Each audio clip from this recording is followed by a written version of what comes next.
We are live, I think. Yes, I think. Allegedly. Yeah. So these two idiots were fighting on Twitter for about 3 days about this. I resent being called an idiot shoe. And so finally they both decided to talk it out and discuss it. And not so much a debate, but just here's my position, here's my position. Because it's really hard to explain yourself in 140 characters. Most of their conversation was just "ma this, ma that" at each other. And I only started doing that because Edgy was, and I was just trying to point out that it was stupid. Okay. Well, let's not get lost in the weeds. Let's focus on what we have to say right now. You know, because Twitter arguments suck. Yeah. Yeah. Okay. So I was tired of seeing it on my timeline, so here we are. I decided to be a mod because I'm friends with both of them, and I'm actually very unbiased about the subject they're talking about because I haven't been paying attention. So, your goal, guys, both of you, is to convince me. There you go. That could be your goal. So, Edgy, what is your thesis and position on this? I essentially think that actively trying to enact Sharia law in Western countries should be considered treason and tried and punished with exile. Okay. And I think if they are actually trying to enact it in illegal ways, so they're setting up their own illegal Sharia courts in some enclave, that should be illegal. But if they're advocating Sharia, like Anjem Chowdhury, he does this all the time on UK television, and he'll say, "Yeah, Sharia's great, and yeah, we should make Britain more like the Middle East or something like that." That should be legal. It should be legal for him to say that, but if a attack of intimidation, Hold on. it should be legal for him. Whoa. Okay. Sorry. What's going on? Not bad. Edgy, go on. Good job. I was just saying that it should be legal for him to say that and nothing more. If he's actively trying to bring it about, then that is a problem in my book. What if it's through the democratic process? If it's through the democratic process, it would still be a subversion of the existing legal framework of the United Kingdom or of whatever Western country it would be in. Well, isn't that anything that's a sort of political change? So wouldn't be trying to enact freedom of speech be considered illegal by that standard? Well, not exactly, because unless there's something in English common law that says you can't have a freedom of speech, like if it's somewhere in one of your founding documents or something like that. Like for instance, let's say you want to make marijuana legal.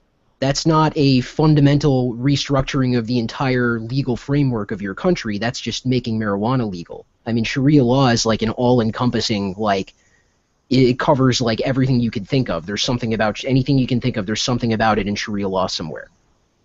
So I don't think that simply advocating for a change in a particular law or a particular policy is really the same thing as enacting Islamic law. Yeah, okay, but what if they did it incrementally? So it wasn't a complete restructuring. It was, okay, we don't want it to be elite. We want to change the standard of evidence for rape to be 4 male witnesses or something. That would be like if they wanted that to be the case, then it would be legal, and we would just argue against it and say that's fucking stupid, right? Right. I mean, here's the thing, though, is that it's not like an incremental kind of thing. It's like an all or nothing kind of thing. It's not really open to interpretation or like I like this bit but not that bit. It's like no, but then nor are a lot of ideologies, but they will try to do things incrementally. Our Labour Party is trying to create communism incrementally. They're still communists, even if they aren't necessarily going all or nothing revolution. But is their goal to fundamentally destroy the existing mechanisms of your government and replace it with something entirely different? Or are they just working within the system to change it in ways they like? if you saw Sargon's last video this week is stupid, that's actually what's going on. The Labour Party right now. Oh, the Labour Party right now is actually having that as an internal struggle. that's the Labour Party. It's fucking crazy. Well, you guys are really fucked over there then, huh? Yes, we really are. It's amazing. But yeah, this wasn't actually how this whole discussion started. It was a video, I remember, and it was an ex-Muslim woman. It was like Dia Khan or something, wasn't it? Yeah. Well, we could play it if you like. I could pull it up and. Oh yeah, because I can't. I still haven't set that thing up that you sent me. I'll have to find that tweet somehow.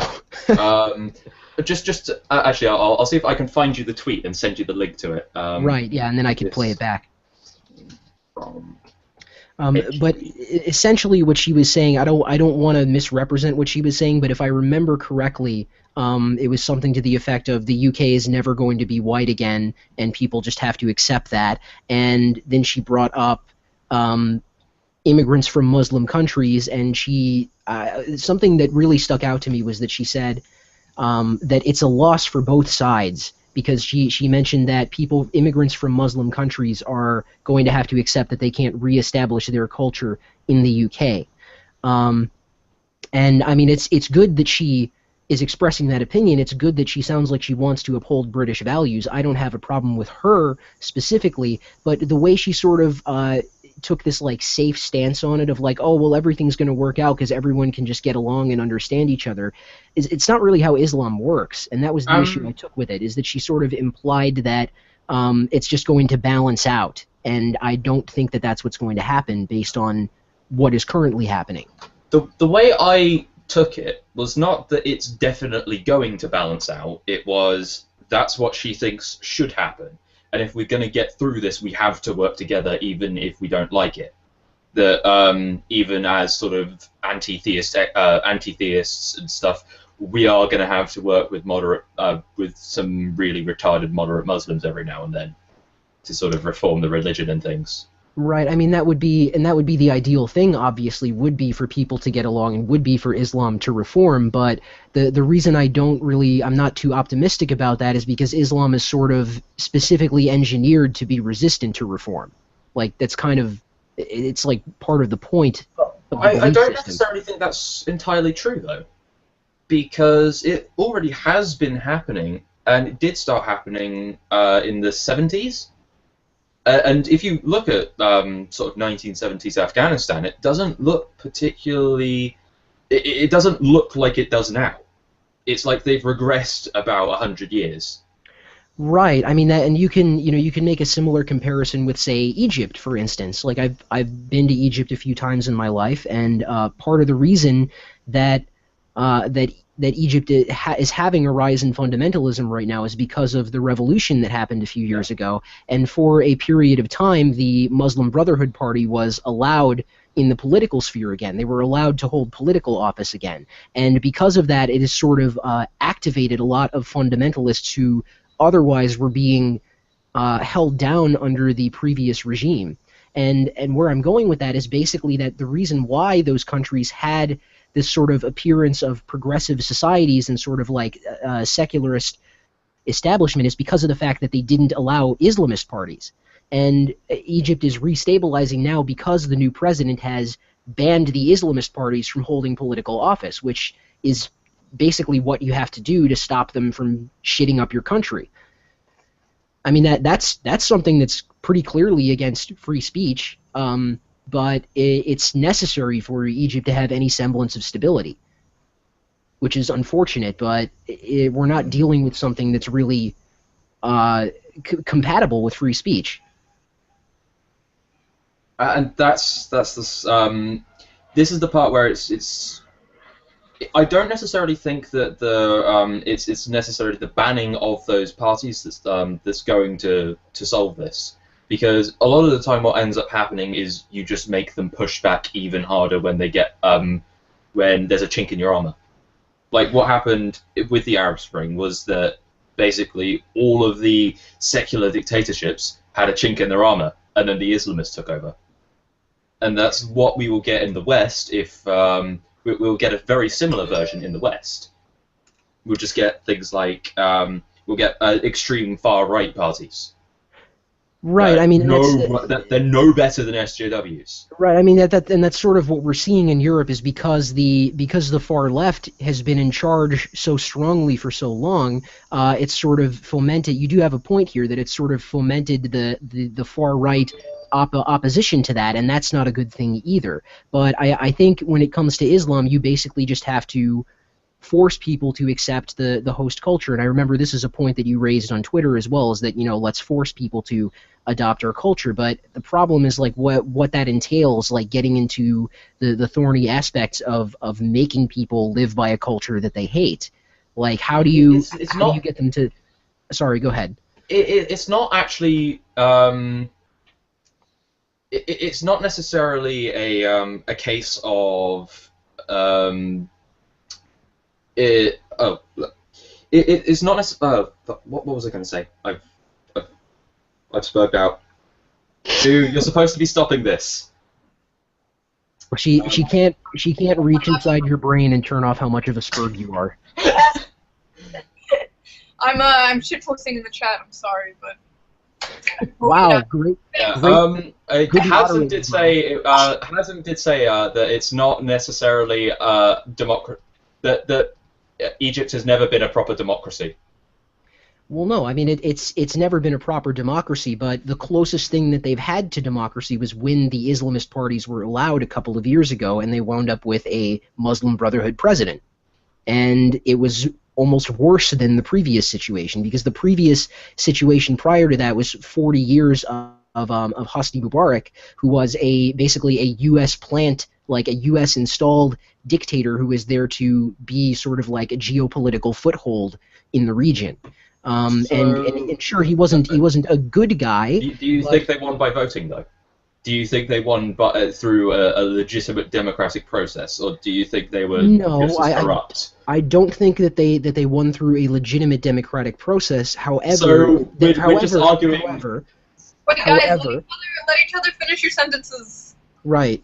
Like, I mean, what I was going to say is that even though the democratic process in Egypt was not really legitimate, the demographics that exist in Egypt is essentially 90% Muslim and like 9% Christian and 1% Jewish. So even if it had been a legitimate democratic process, that likely would have been the result anyway. I don't know.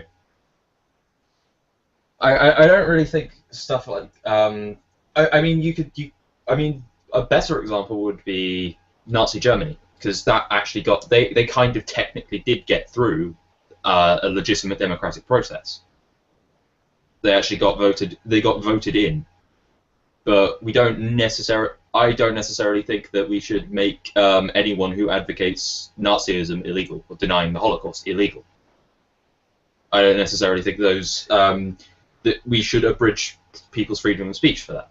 But if people actually start going around and executing Jews, then we should arrest those people, because they're actually acting illegally, not necessarily just advocating for illegal things, right?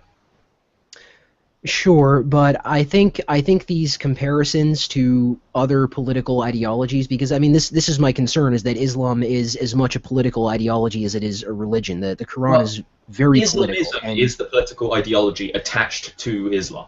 Sure. It's a political version of Islam. Sure, but even most Muslims are sort of normies. Like they're not these bloodthirsty radicals. Sure, but even in these countries, they're just sort of normal conservatives who will just agree with the mainstream opinion, even if they don't even know what that mainstream opinion is. Most Muslims haven't read the Quran. Most Muslims won't read the Quran in their lifetime. Right, and I think that if they did, or at least they would have a better chance of not being Muslims anymore. However, Islam itself as a doctrine is also very political, and even if the average Muslim doesn't necessarily know that, they are still influenced by what their religious leaders tell them. So it's sort of like, say, the Catholic Church 1,000 years ago, and the average Catholic had no idea what the Bible actually said because they couldn't read it, and they were at the mercy of their religious leaders telling them what it said and how they should live. And And if the religious leadership in informing these people's ideas about Islam are following what the Quran says and following how political it is, then those people are still going to be politicized to some degree. So I think what I'm really trying to get at here is that a minority of people who are neo-Nazis or a minority of people who are communists don't pose the same existential threat that Islam poses. I really think the Communist Labour Party is a much greater threat right now than a couple of migrants. I mean, here's the thing: is that you mentioned let's retrace our steps a little bit. You mentioned what was it?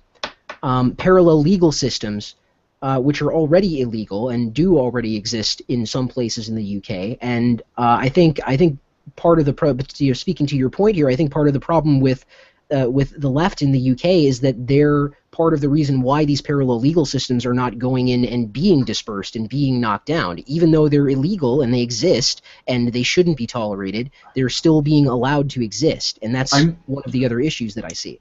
I'm not entirely sure that the reason they're being allowed to exist is entirely because of political correctness. I think there's probably some bribery going on, and political correctness is more of an excuse than anything else. That could also be true, but regardless, the government. We won't know until this stigma of criticizing Islam is gone.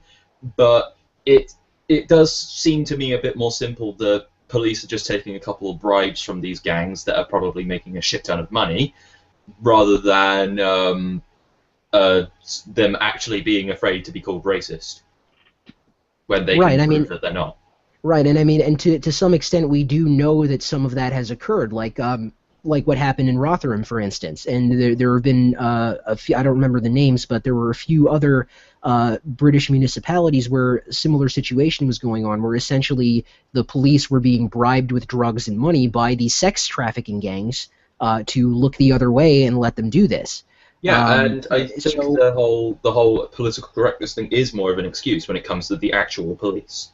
But it still doesn't change the fact that the government you have is not taking care of this problem, even though it should be, even though legally this is what they're supposed to be doing, is going in and breaking these illegal establishments up and breaking these communities up.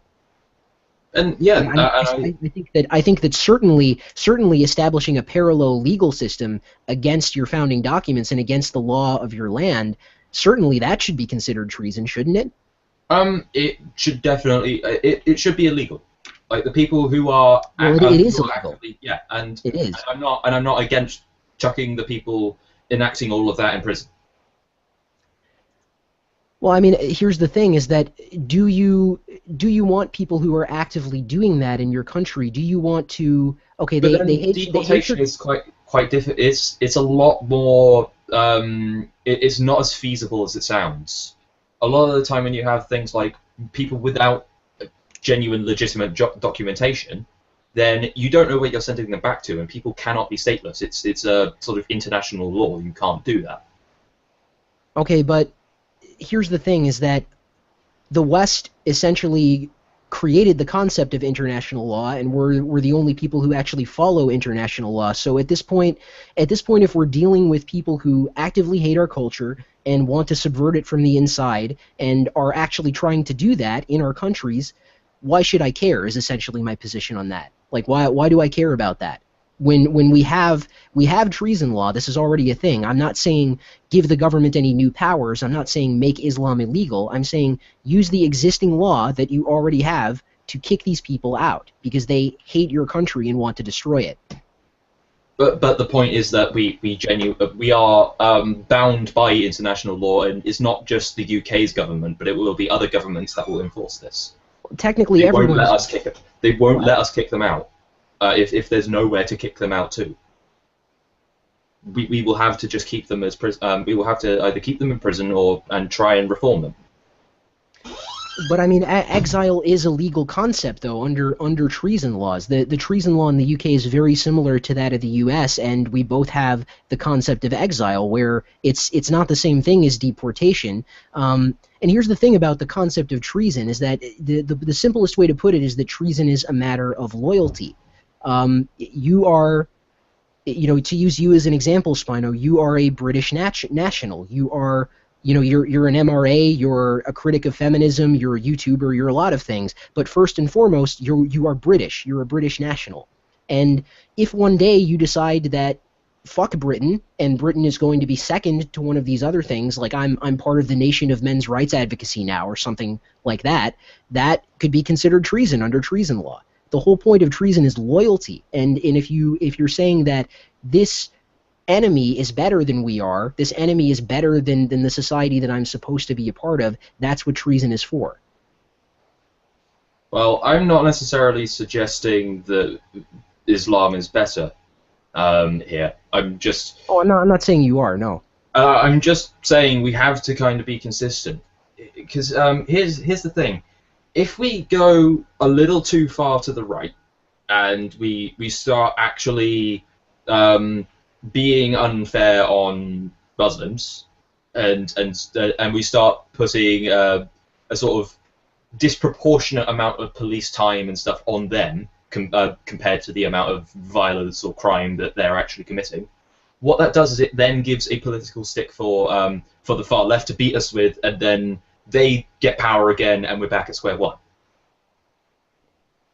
Sure, I mean, I don't think that something disproportionate should be carried out. I think it should be proportionate to what is actually going on, certainly. I don't think that it should be like cordon off every Muslim neighborhood and have like bomb-proof trucks rolling around everywhere constantly and like drones flying over them. No, that would be silly. But where we know that these things are occurring, we should investigate and prosecute and dissolve the problem. That's all I'm really saying. Yeah, and we're not really going to do that if we're gonna, like, if someone like me wants to actually do that, then I'm not going to be able to do that or campaign for something like that if I were to cozy up with the alt-right, because there is actual legitimate racists just filled. The alt-right is filled with those kinds of people. Excuse me, not all alt-righters, Spino. Oh yeah, hashtag not all. But here's the thing: is that is a catch-all term that does include racial supremacists and people who would who have probably already excommunicated me because I'm a beta shitlib cuck who wants a Dune Coon girlfriend, because that's basically their new term for sand nigger. Don't worry, Fraulein and I will gas you two last. I mean, sure, yes, it's a catch-all term, and it doesn't, it is an umbrella that does include some actual racist people. But by the same token, the progressive or regressive left, whatever you would like to call them, is also a catch-all term that includes some actual racists. Like yes, Black Lives Matter are right. No, I'm not saying you do, but I think it's another case of getting lost in the weeds, saying like, oh, well, there are some racists over here, so we can't lend any credence to any of these ideas at all. It's not that I like, for instance, I wouldn't necessarily say that feminists are always wrong about everything. There are good feminists in the world, But you wouldn't associate with feminists. It depends. Especially if you were in a country where feminists were as wrong as they are now. But on top of that, they weren't politically popular. You would say, okay, I can't support you people because I don't agree with you, and you're not going to help me. Well, maybe I wouldn't endorse feminism as an ideology, but that doesn't mean that there are no feminists that I could actually have a conversation with and come to some sort of agreement with. Oh, I wouldn't say like that's a completely different thing, though, isn't it?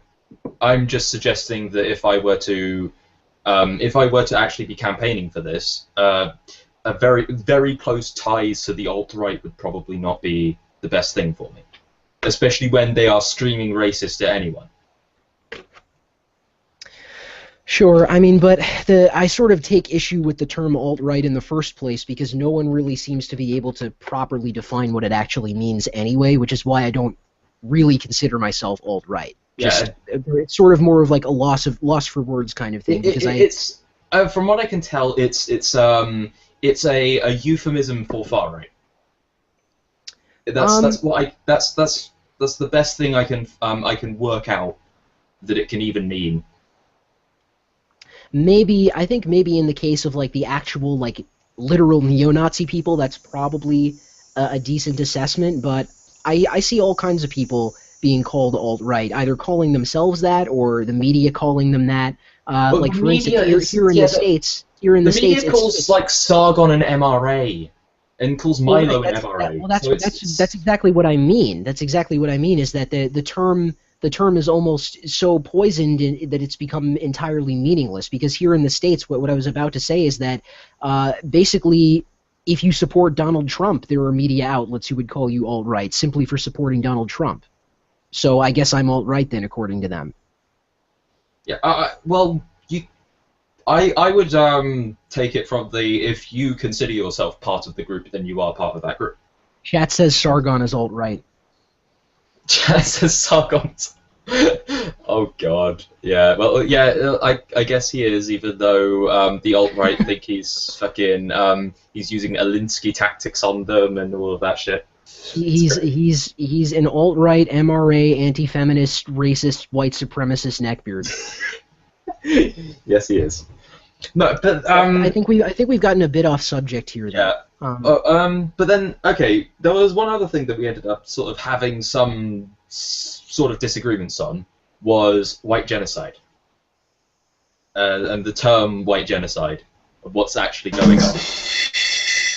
I think that the whole thing with white genocide is that it's not a good term to use, but there is a cultural shift occurring that is being poorly described as white genocide. I would say in some cases it's actually it poorly described would be very nice to say that. A lot of this is almost entirely inaccurate, because a lot of the and a lot of the alt-right individuals, people like Millennial Woes. Did you ever watch Sargon stream with Millennial Woes? I did actually, and I found that really interesting to listen to because there was the back and forth between them was interesting because neither one of them really presented great arguments, in my opinion. Yeah, Sargon's not the best with live debate.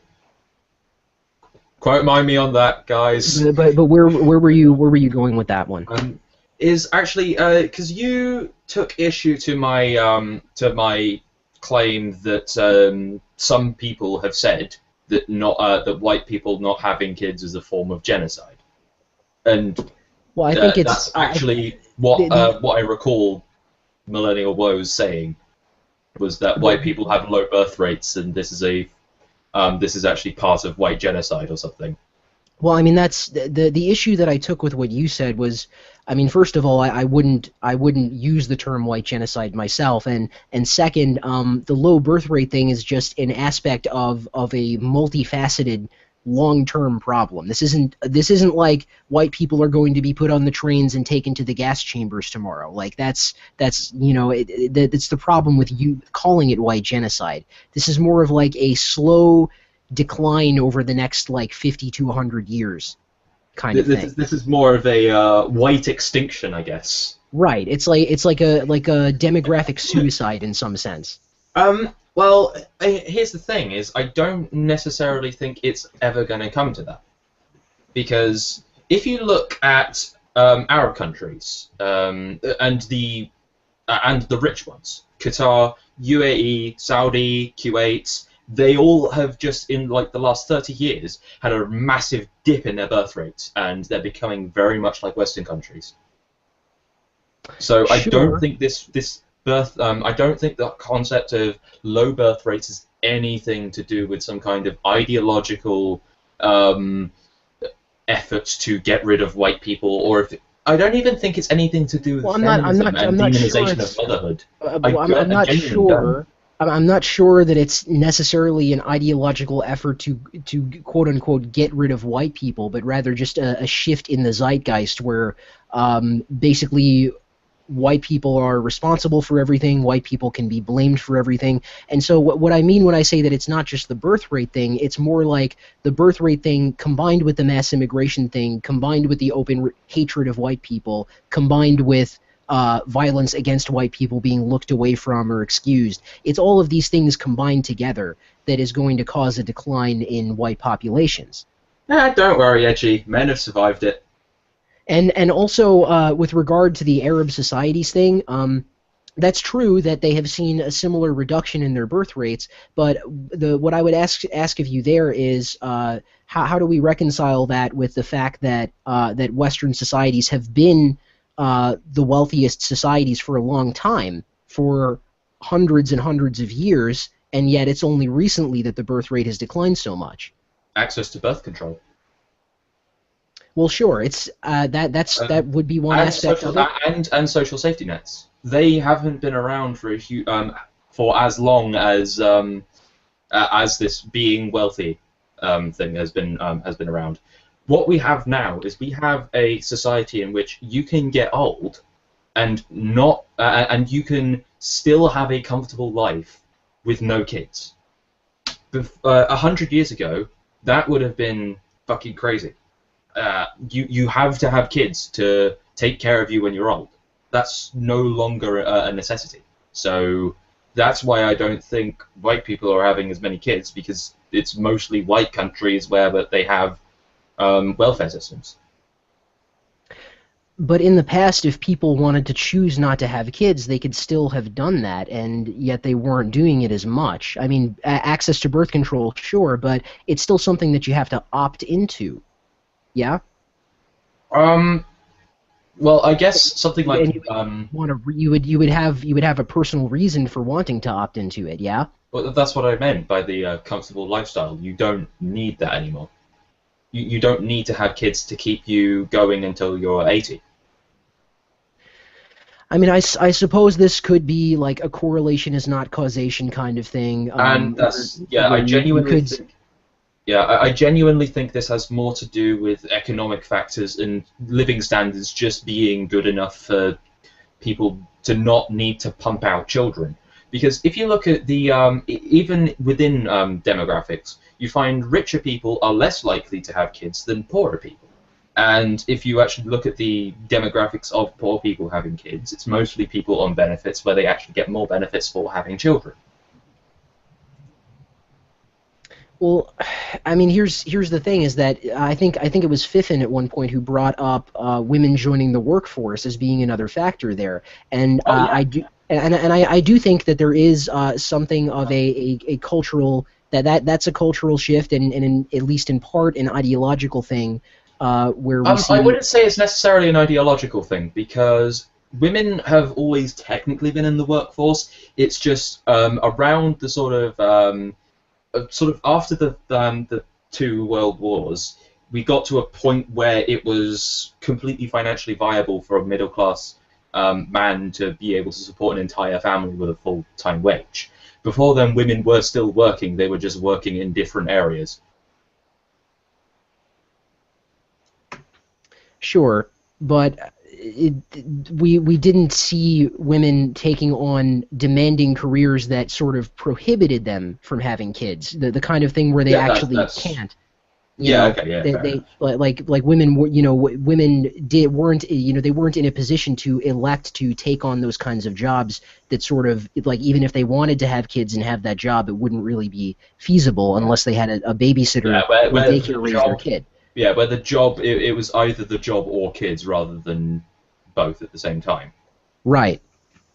I mean, I do think that whether it's ideological or not, I do think that that's a factor in this, and it's not simply it's not simply wealth.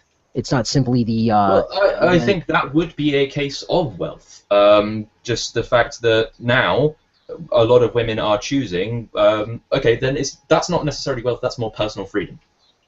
Because that's That's just well, some people thought, okay, I actually prefer to have a job over children. Yeah, but if too many people are doing that, then you end up below replacement rate, and that's sort of the problem I'm seeing, is that if you're not replacing the people you have, they have to be replaced some other way, which is where the mass immigration comes in.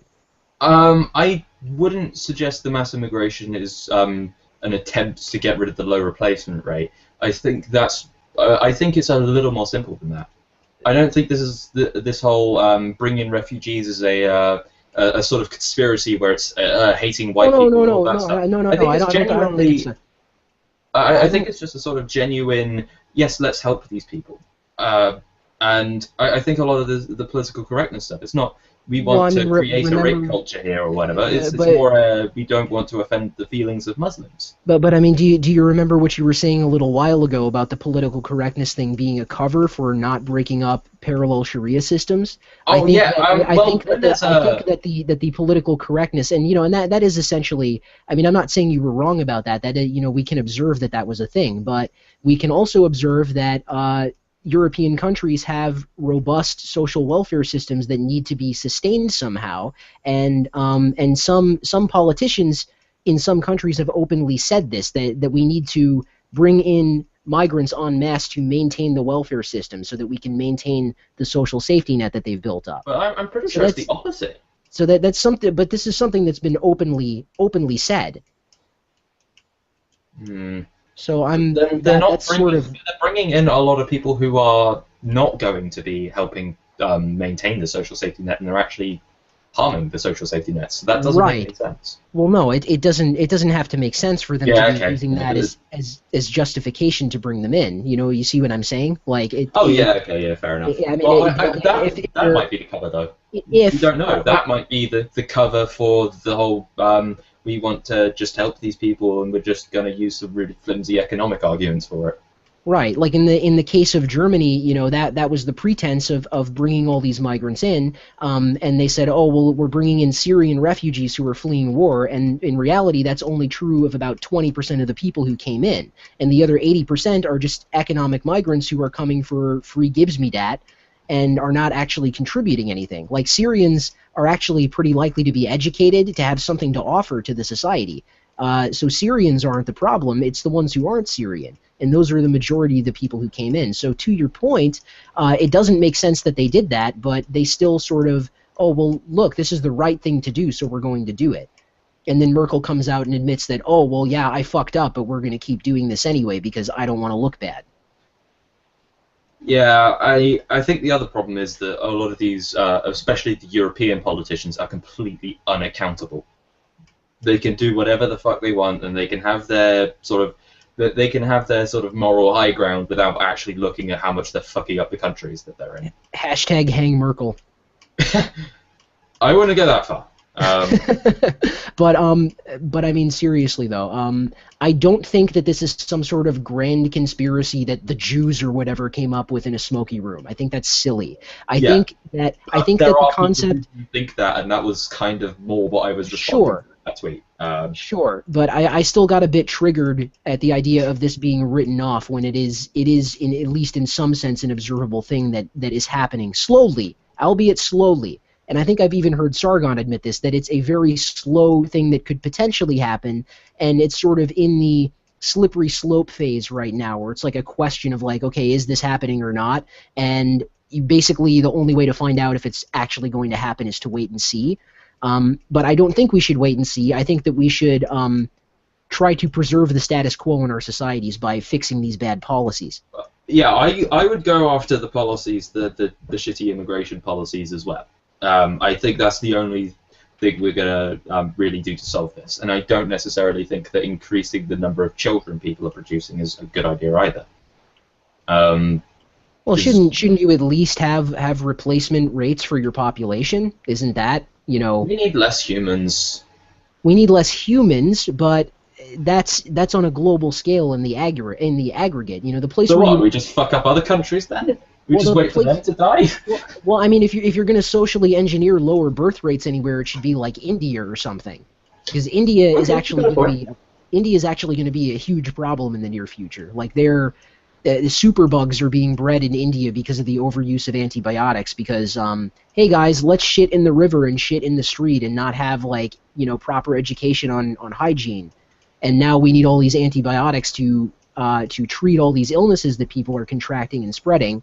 So now these superbugs are going to spread to the rest of the world, and basically we're fucked. Well, that's actually, just one of the ways we're fucked.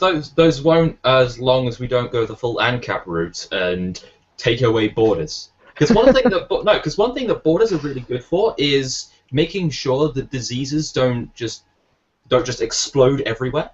A lot of border control is just getting rid of contaminated stuff, contaminated food and drink and plant matter that could be carrying diseases that that no one in the country is vaccinated for. Yeah. I mean, or even bringing in people from certain locales can bring in exotic diseases as well. Yeah, not just goods, but people as well can bring in things you don't want in your country.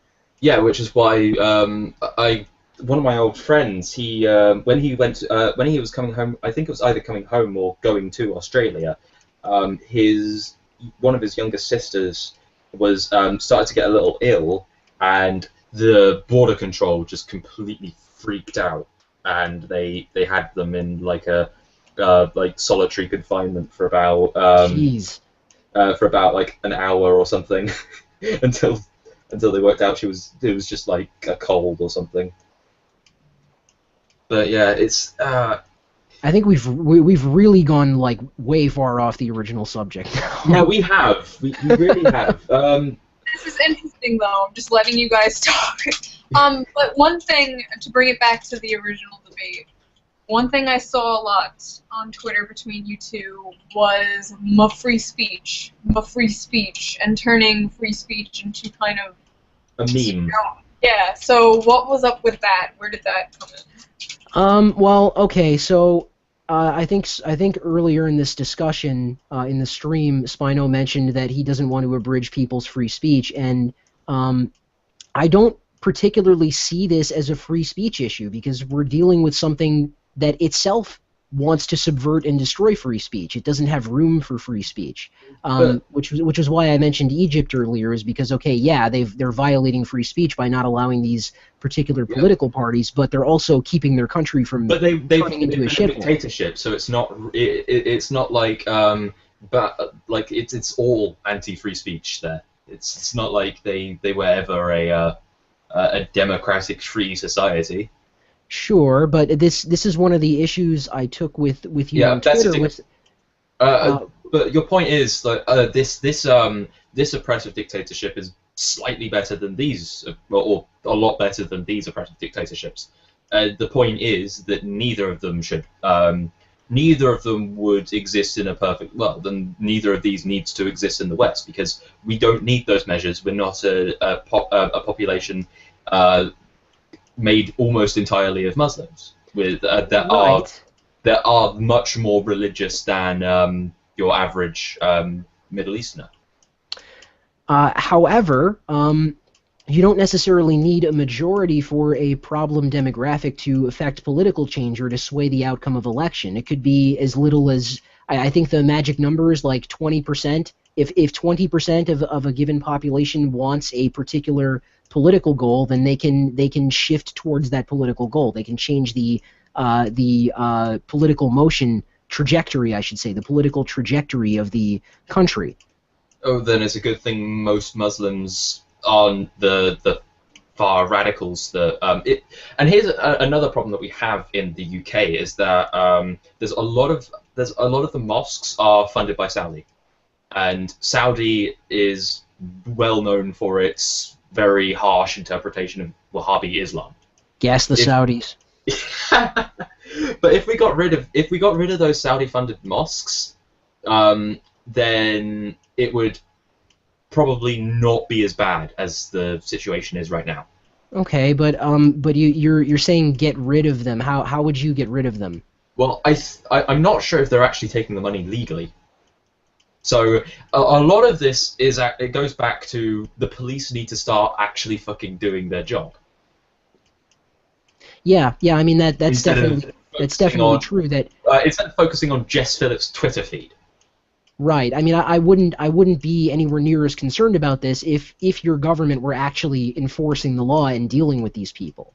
But because it isn't, that's why I just have this, like, you know, I've always been somewhat of a pessimist, but you know, I think pessimists tend to take a bit more of a realistic view because they're looking for the problems. Maybe we exaggerate the problems in some ways, but at least we're pointing them out before an optimist might point them out. Oh, well, I'm kind of a bit of a pessimist, but all I know is even if Britain is shit, it's going to keep going. It'll be fine. It'll be somewhat fine. It might not be as great as it was, but you know, we'll be okay. Right. I mean, but I just want to refocus. It's just putting pressure on the political class to actually start dealing with these issues, and the more we associate with groups that do actually contain like far right radicals, the more the easier it is to actually dismiss any of the people putting pressure on them as far right radicals. And that's like if you're called a Nazi or a racist, it's political suicide at that point. Sure. So it's probably best to not do that. To not associate with people who actually are racists or far right radicals, right? But this goes back. I mean, I agree to a certain extent, but this sort of goes back to something we were saying earlier about how if you push the Islamists underground, they become more extreme. The same applies to the whole political correctness thing, where if you can't criticize Muslims or it's Islamophobia. I saw a BBC piece the other day with a Muslim woman saying that if you're against Sharia, you're Islamophobic. Oh yeah, there are how. Like, fucking people going this far now is that you have a lot of even members of the regressive left. There's one I don't know who she is or why she's relevant. She's called Sally John, and she's saying stuff like, there are gay Muslims that believe in Sharia, and it's Islamophobic to be against it. Yeah. Do you mean Sally Cohn? No, it was Sally John, I think it was. Shu, help us out here. Was it Sally Cohn or Sally John? Or are these two different people who sound... Sally Cohn is the one who was talking about how she thinks that progressive Muslims believe in Sharia. Yeah. Oh yeah, she said Sharia was progressive. Yeah. Oh yeah. There's maybe there's more than one. I don't know. But yeah, she was saying like Sharia is a progressive thing and gay Muslims believe in Sharia and stuff, and that's not only scary, but the problem is now it's also incorrect. Yeah, it's incorrect. But if we're gonna argue things like we need to actually arrest people who are creating illegal Sharia courts, that's very different to what you said on Twitter at one point, which is arrest anyone who advocates Sharia. Okay, so I did try to clarify that, and I don't think that. Okay, well let's get into what we mean by advocacy as well, because there are degrees of advocacy. Saying I like this thing is just me announcing that I like this thing. Saying I like this thing and you should do it too. Yeah, and you should do it is very different to let's go do it. Well, right, and that is would a be the next opinion. One is a direct call to action. Well, right, and that's really what I'm getting at, is that when you start getting into direct calls to action, or not simply calls to action or extrajudicially enacting it, but also putting pressure on other people, trying to intimidate people. If intimidation is involved, that's actually an aspect of your treason law, is intimidation of the legislature to compel it to do something that it otherwise wouldn't do. That's an element of your treason law. But then none of this needs to actually abridge free speech, and it doesn't fall under criminalize advocacy of something. It's more of a criminalize. We already criminalize fucking intimidation, and we already do. Well, we should be arresting people who are actually directly calling to action. Well, right. I mean, this is the point that I've been trying. Maybe I have like a bit of Trump syndrome or something with what I'm trying to explain, but that's essentially the point I've been trying to make all along. Is that I don't want new laws. I want the government to use the existing powers it already has to do what I'm saying they should do. Well, what I'm suggesting that they should do. You know, this is something that can already be done without passing any new legislation or quote unquote banning Islam or anything crazy like that.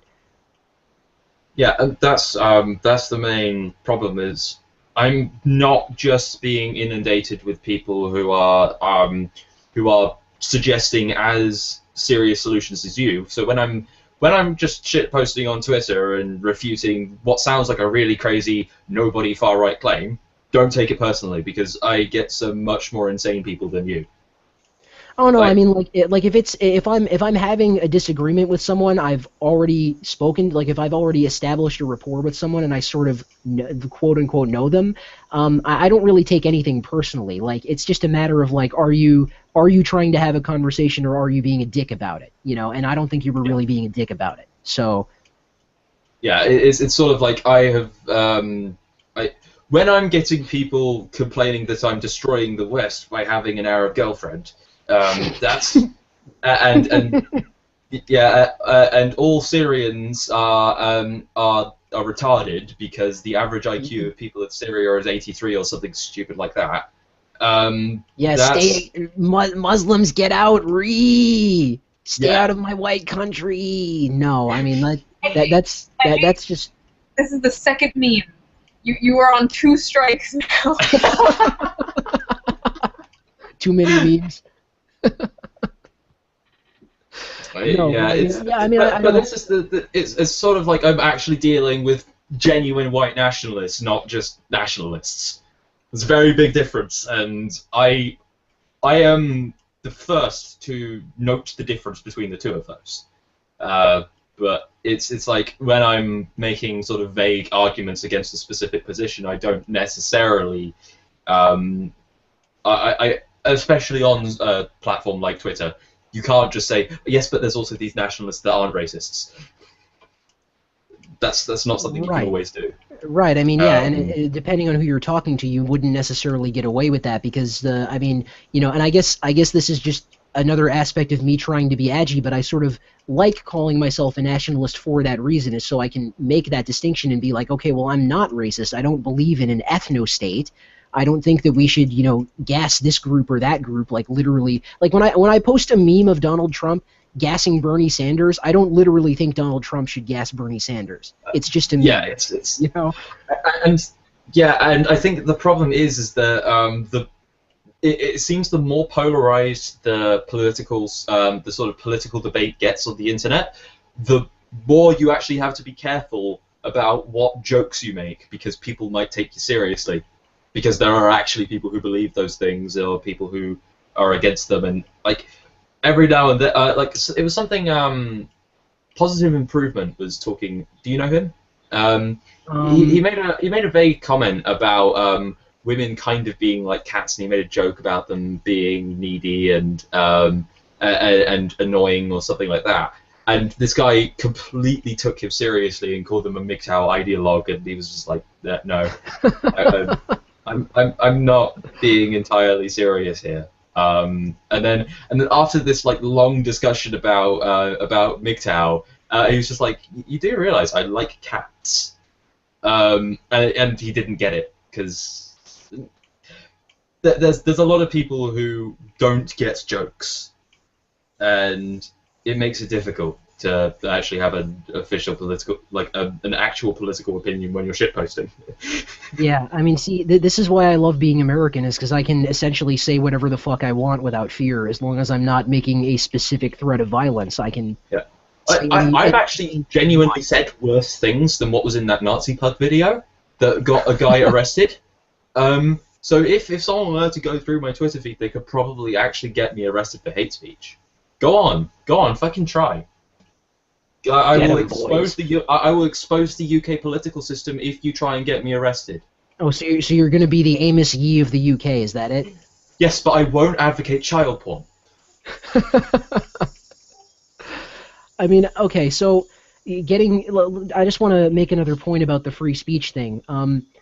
Part of the reason I don't entirely see this Islam thing as a free speech issue is because of the fact that that is a possibility for you in the UK. It's because of the fact that an ordinary person, your average Briton, who is probably against Sharia law and probably has issues with Islam, can become a criminal by criticizing Islam. So it's not like you guys have free speech as it is.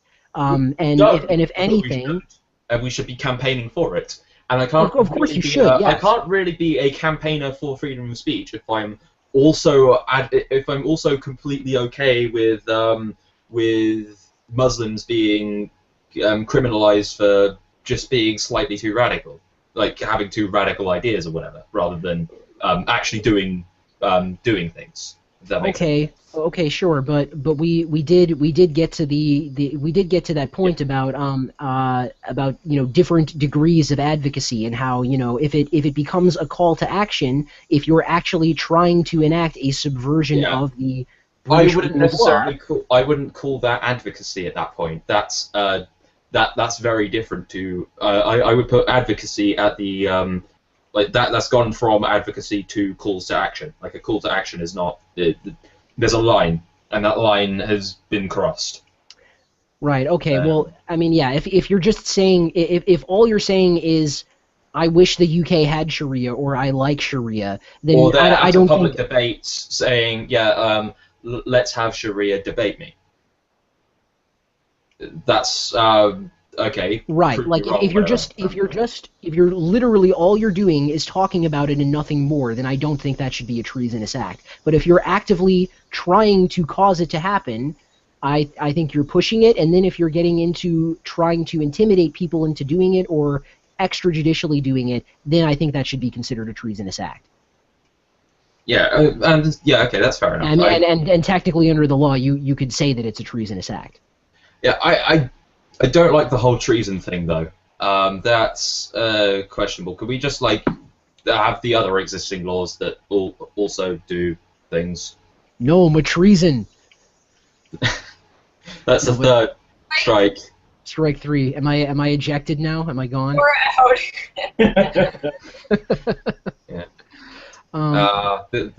It had to be the edgy guy who went with all the memes. I keep looking for sound effects to press, but I'm like. Yeah, they're all too generic where they don't fit the situation, right? It's like when are you gonna ever use this? Holy right. Fuck, that's loud. Yeah, Holy I mean that was eerie. That would sort of be up to Shu, like as a third party, to decide who's deserving of that, and so far she seems pretty unimpressed. So. Well, you were like white genocide, and I did the drum. It was totally inappropriate, but. Yeah. But yeah, I think the thing is that the differences we actually have when we get down to it seem to be very different. Seem to not be as far as they sound on Twitter because edgy. Twitter is so shit. I fucking hate Twitter. And you keep saying shit and not necessarily meaning it. Right. I mean, it's the Trumpism. It's the foot and mouth syndrome, where it's like, fuck, that's not what I fucking meant. You fucking no. Let me explain. Stop. Fucking. I mean, one of my concerns. One of my concerns with the UK is because of the fact that.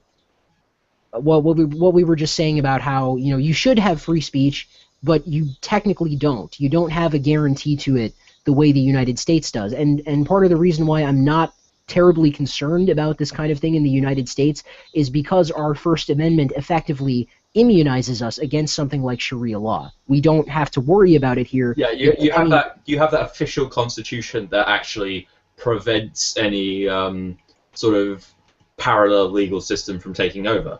Well, At least in the very short term, it would have to be a very extreme, long-term political change. It's not going to happen in your lifetime. Right, and not only that, but even if you democratically elected a pro-Sharia Congress and a pro-Sharia president and tried to pass that law, that would still be unconstitutional too, because Yeah, Congress. but then Patriot Act. Well, I mean, yeah, but in the case of something like that, you would have to have a constitutional convention to repeal or replace the First Amendment and say, yeah, now we can have a religious law in the United States. And the thing that I'm concerned about with the UK is that you guys don't have that. You've had Yeah, a state. we don't you've have had- that freedom of religion part, which is a Right. bit of a problem.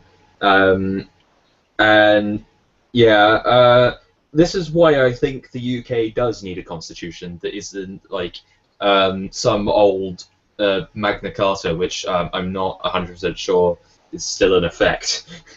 Yeah, I mean, I think it's sort of. I will admit I don't really know too much about the UK's founding documents because I think you have like a few different ones that are sort of like.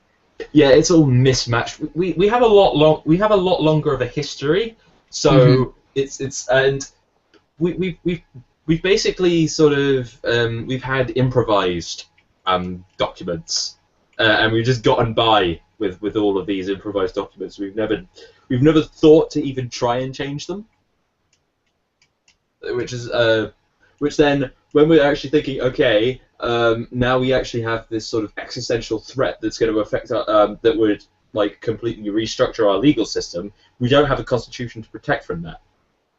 Right. I mean, so that's what I'm afraid of is that if you got a significant minority of Muslims or even worse, a majority, then it could actually be possible for that to be democratically put in place, and then your country as you know it is over. That's what I'm afraid of. And maybe it won't happen in our lifetimes. Maybe it'll happen when we're fucking old. I don't know. But the fact that could happen, I think, should be guarded against however it can be guarded against. And I actually think one of the ways that we could potentially go against this is by sort of I hate to use the term now, but liberals like me to reclaim the term progressive off of the regressive left like they're behaving now, because when they're defending like 1400-year-old religions that that like stone gay people and promote segregation and all of that shit, they can't call themselves progressive by the actual meaning of the term,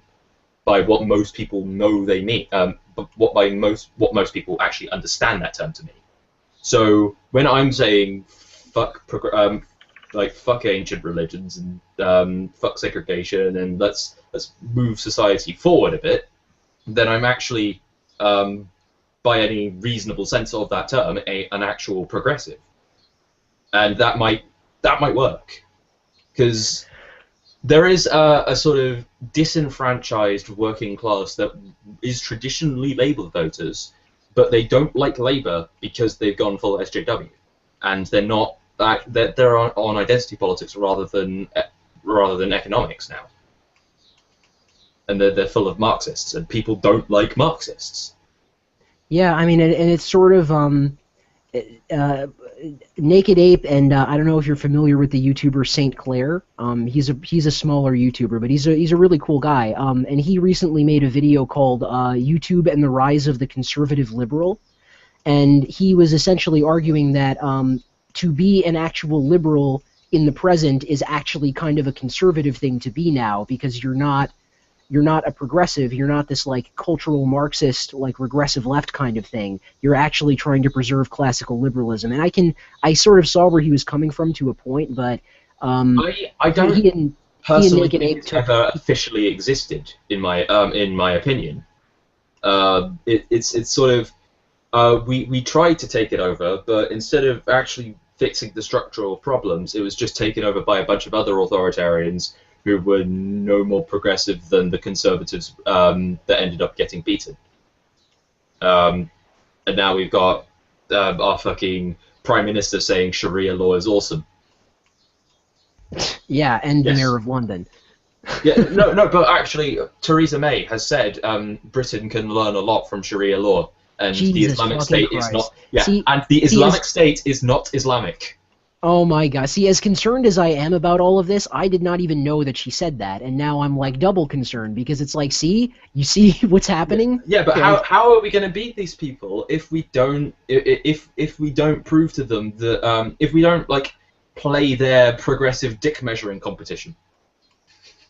Because that's the only way I think we will be able to beat them is to beat them at their own game. Is to prove how like virtuous we are and how we actually care about the human rights of the marginalized groups. Because that seems to work.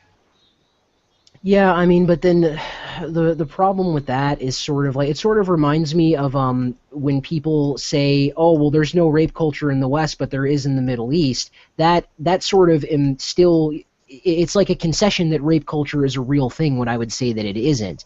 You know, Yeah, it's a lot more complicated. Like in some ways, you could call it a rape culture with a small R and a small c, but then with a big R and a big C, which is what most people mean by most people using the term rape culture actually mean the whole patriarchal oppression of women. Sex is a thing that men do to rape is a thing that men do to women to oppress them and all of that stuff. Yeah, that's that. There's a part of me that doesn't want to give the concession of the term rape culture because they fuck with language. right. I mean, it's a really. I think the point there is that it's not rape culture that causes problems in Islamic societies. It's Islamic culture that causes problems for women. Well, It doesn't need to be called a rape culture because we already have a name for the culture that makes life shit for women and for men in Islamic societies. yeah, and the other thing about discussion with sort of, especially gender politics in Islamic societies, is the fact that they're a lot more different than we give them credit for. Afghanistan and Saudi, very different places. So what you end up having is the countries where they're really poor and they're at war and all of that shit. That's where the men are suffering the most, and when you get to the more richer countries, that's where women are suffering more because what used to protect them from actual threats, there's no threats, and it's just curbing their freedoms. Mm-hmm. So yeah, I think that there needs to be more nuance in the discussion, and they're really the problem is that we're getting that I'm seeing radicalization on all sides. So when I did that video the other about a week ago or a week or so ago about the far right and the far left going insane, I wasn't necessarily saying that that neither side has like a point or whatever. I'm just saying that we can't just give in to the extremists because they're not helping us. We're not going to win with either the extreme far right. Like in Ukraine, I think it is. There's a party that's actually fond of the Nazis, and it's a far right party, and they're gaining traction. And there was they do the Nazi salute, and they said something along the lines of yes, we do the Nazi salute, but there's no blood on our hands. And like there's a handful of things that are worse than that. And one of the few things I can think that would be worse to say than that would be something along the lines of yes, we do the Nazi salute, but at least we're not Jewish. Oh, it sounds fun. Sign me up. Yeah.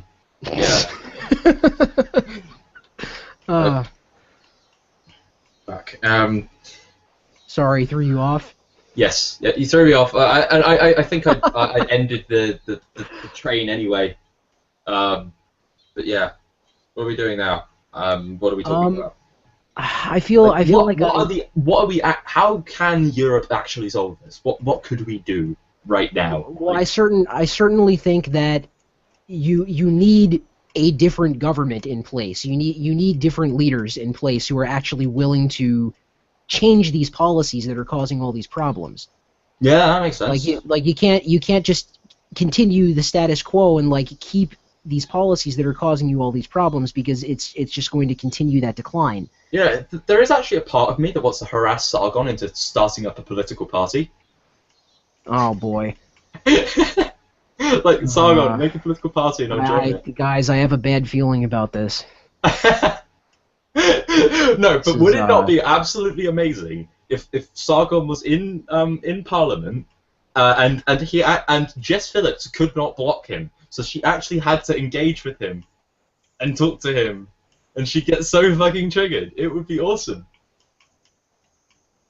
That would be entertaining to watch, but I'm not sure how much would actually be achieved through that. Let's put it that way. We maybe destroyed the Labour Party. Maybe I more. mean, it's already a civil war. Maybe more dank memes. I don't know, but yeah, and I think Brexit is a suggestion that the British population is not the political class. It's just it's more that we have a bunch of extremely rich and sheltered people that don't know what the fuck is going on, and we need to get rid of them. Oh, get rid of them. So yes. Are you saying gas the elderly? Is that your game plan? No, I'm saying French Revolution. Let's cut some heads off. That's so messy, though. Yeah, but you know, the man who gives the sentence should swing the sword. Okay, that was my meme. That's my first strike. I'm on what, like strike 7? Sure, you're a terrible mod. Fuck! All you're doing is memeing. What am I supposed to do? Police your meme? Yes, that's what you were supposed to be here for. Okay, so none of you really spoke out. There was one instance, but it stopped. So I don't know. What else do you guys disagree on? What was the one instance of someone spurting? Spino kept interrupting you. Oh yeah. Oh. Fucking I actually do have Asperger's syndrome, so I blame that. Sorry. You know what?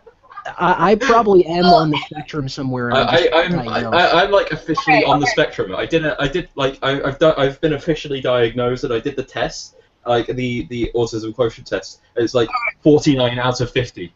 I know, and I had like 2 out of 50. You had like 10. Oh yeah, I had like 10. Okay, so alright, I'll give you a free pass then. Yes. I get 1 free pass for spurking out, so I'm actually a spurg. Pity pass. Hashtag spurg privilege. Are you guys, is there anything else you disagree on or want to talk about? I feel like I still think deportation is it's too far. Okay, so basically it's just sort of economically unviable. Alright, so Ed wants to gas all the brown people, and Spino wants to fuck him in the butt. Okay, we get it. Yeah. Okay. I want to get raped by refugees, and Edgy wants to genocide the Middle East. Yes. There we go. Okay. One point I would like to make on the cost effectiveness thing is that I think that depends on whether or not they're on welfare benefits, which many of them are. And if they're on welfare benefits, then they are costing you something long-term versus a one-time cost of deporting them. If they're doing illegal things, I mean. It's the same thing as like how much it costs to be on death row, though. It's like it costs so much, and it's like an appeal process and all of that stuff. And over the time, it actually ends up costing more than it ends up costing to just keep them in prison for the amount of time and try and rehabilitate. Actually, yeah, there was something. Wasn't it Tommy Robinson brought this up that in the prison system, it's becoming overwhelmingly Muslim, and it's becoming a sort of almost a conversion center. Yeah, I mean that's another something that needs to be policed too. That's another thing is that they do commit a disproportionate amount of crime, much like Black Americans commit a disproportionate amount of crime. So that's, that's. Did you just say Muslim is a race? Fuck you. But yeah, I don't have specific numbers as far as like welfare versus deportation. But I have with some help from laymen, I have looked at some numbers for Germany, and the cost of keeping them in Germany is estimated to be much higher than the cost of deporting them. I don't know if that's the case in the UK. But again, it's not just the costliness. It's actually just the fact that you have to find them. You have to find the countries they're in. A lot of the time, they just won't tell you, and they don't have their documents and things like that. So you can't actually prove who they are, where they come from. Right. And how do you actually send them back? Where do you send them? Okay, so what I would say to this is that in the context of the United States, if you have undocumented immigrants, and in the past the United States has deported millions of undocumented immigrants. Every president has deported hundreds of thousands, if not millions each, except for Obama. And those people were undocumented, and you couldn't necessarily prove for sure if they were from Mexico or Honduras or wherever, but we were still able to deport them by basically but just... were they just... but where did you send them then? Mexico? Well, I don't know off the top of my head for each individual case or like what the general thing would be, but I would imagine that the assumption is often that they're from Mexico and they're just sent there. But it's still if you end up sending what if the Middle Eastern country that you want to try and send them to, let's say you find ones from Afghanistan, what if the Afghan government says no, we don't want them, implying Afghanistan has a government? Yeah, okay, whatever. I'm just kidding. But yeah, but let's say they say we don't want them. There's no proof that they come from here, and they're clearly a criminal, like a serial rapist, or they're part of a gang or whatever. Yeah, why do we want them in this country? Keep them in yours. What do we do? Do we just bomb them until they take back the criminal migrants? Well, no, don't bomb anybody, but I mean, it's sort of, I feel like it's sort of a situation of like, what exactly are they going to do about it? You know, how are they going to stop us from just dropping these people off? Yeah. What are we going to do to let them? And the thing is, I have noticed for the UK, it's a little easier. Like, we don't have the problem that somewhere like Germany is going to have, because they can't walk here. They can't actually walk to the UK. They have to either get on a boat or on a plane. Well, right. So, I mean, that's part of the problem that Germany is having with their deal with Turkey, is that they're sending people back to Turkey, and then those people are just coming back into Germany illegally. Yeah, they're just walking here. They're just walking into Germany. Right. Like, and that's the same problem that the U.S. has with Central America. Which is why I think that they should be sent farther away than Turkey. Like, I mean, Turkey itself should be gassed, to be honest. Fuck Turkey. Yeah, Turkey is a terrible place. It's really a shame that coup failed too, because that could have actually redeemed Turkey and I don't know. Returned it to based Ataturk's vision. I don't even like. There's the possibility it wasn't even a real coup. Was it a false flag? It was a false flag from Erdogan. It's just like it wasn't even real. So, I mean, good special effects though. I mean, like I remember as in it was actual. As in they actually he ordered the military to fake a coup, like to put a show on. Shoot people, yeah, put a show on and shoot things. So is there actually evidence of this, or I don't know. I think I can't even remember who said it. I think it might have been my mum, and she's a bit of a conspiracy theorist. So. I remember in high school I had a girlfriend whose dad said that when he saw 9/11 happen on TV, he said it was fake. That was his explanation. That's fake. Literally all he said about it. It was like what? Like, what am I hearing? I'm laughing so hard. That's fake. That's fucking it, and then he never told me again. Right, like it's better than the Breitbart readers that think D is a Nigerian prince or a 19-year-old male jihadi. It's like, yeah, you could prove that with a simple search.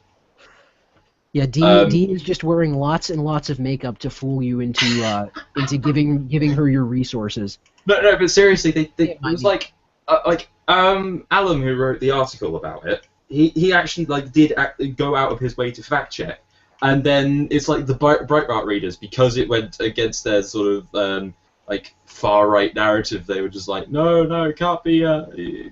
This can't be a good thing because she's brown, or one of them was complaining that no, we should only care about the Christians in slaughtered in the Middle East. We shouldn't care about the atheists who would be killed like instantly. Because and again, that's why I don't think the far right will ever work with me anyway. I'm way too much of a shitlib for them. I'm a shitlib and a shitlord. Bring back right-wing death squads. Oh my god, you sound like thorium. I miss thorium. I do too. You two probably would have gotten on really well. But anyway, yeah, I think that's really it. Yeah, I'm not sure there's much else to say. I feel like I keep getting this feeling like I forgot something that I wanted to add, and yeah, it's like... I do as well. Maybe we'll have another Twitter flame war about it over the next 3 days. No! Both of you. Now, I want to find I want to try and like convince that guy T if he'll actually debate me, because I want to try and like get his just tear him down a peg on the ANCAP stuff, because he's annoying on that. Did you see the stream he and Naked Ape did, where basically it was ANCAP libertarian versus conservative nationalist? Oh God. It was actually they actually had a really it was something along the lines of this, where it's like, okay, well, let's just talk about this, and they disagreed on basically everything, but so it was actually I mean, it was remarkably civil for how much they disagreed. Yeah, fair enough. I guess I guess we kind of got down to the differences, and it's not as far as it sounds on Twitter. Right. I mean, I think the problem with having trying to talk at length about something on Twitter. Twitter is good for like, hey, here's a link to my video, here's a link to my blog or my my song that I made. It's microblogging. You know, it's not. It's a great place to shitpost and to post memes and to share things. It's not good for like serious political discussions. But I have my spurgy desire to prove people wrong wherever they are. Yeah, I mean, and the other thing is, Vernaculus and I talked about this a little bit in DMs about how like people really like, especially if they're content creators and they have like, I mean, like in the case of Shu, it's like even if Shu tags you in something to agree with you, you still get the mom mentions effect where you're getting like 1,000 notifications for the rest of the day because you were tagged in a Shu tweet. So it's like I think content creators need to start taking this kind of thing to DMs and stop having like public Twitter slap fights. But I like public Twitter slap fights. They are still but people's followers get involved, and then it turns into 99 plus notifications every 10 fucking minutes, and it's like, Jesus Christ, I want to die right now. Like, why? Like, it's not that I don't like. I love talking to people. Okay, all right. This is strike 3 now because you're mentioning really hard. Well, no, but I mean, it's not a totally illegitimate concept, because it's like, look, I have she to retweeted admit, something that I said.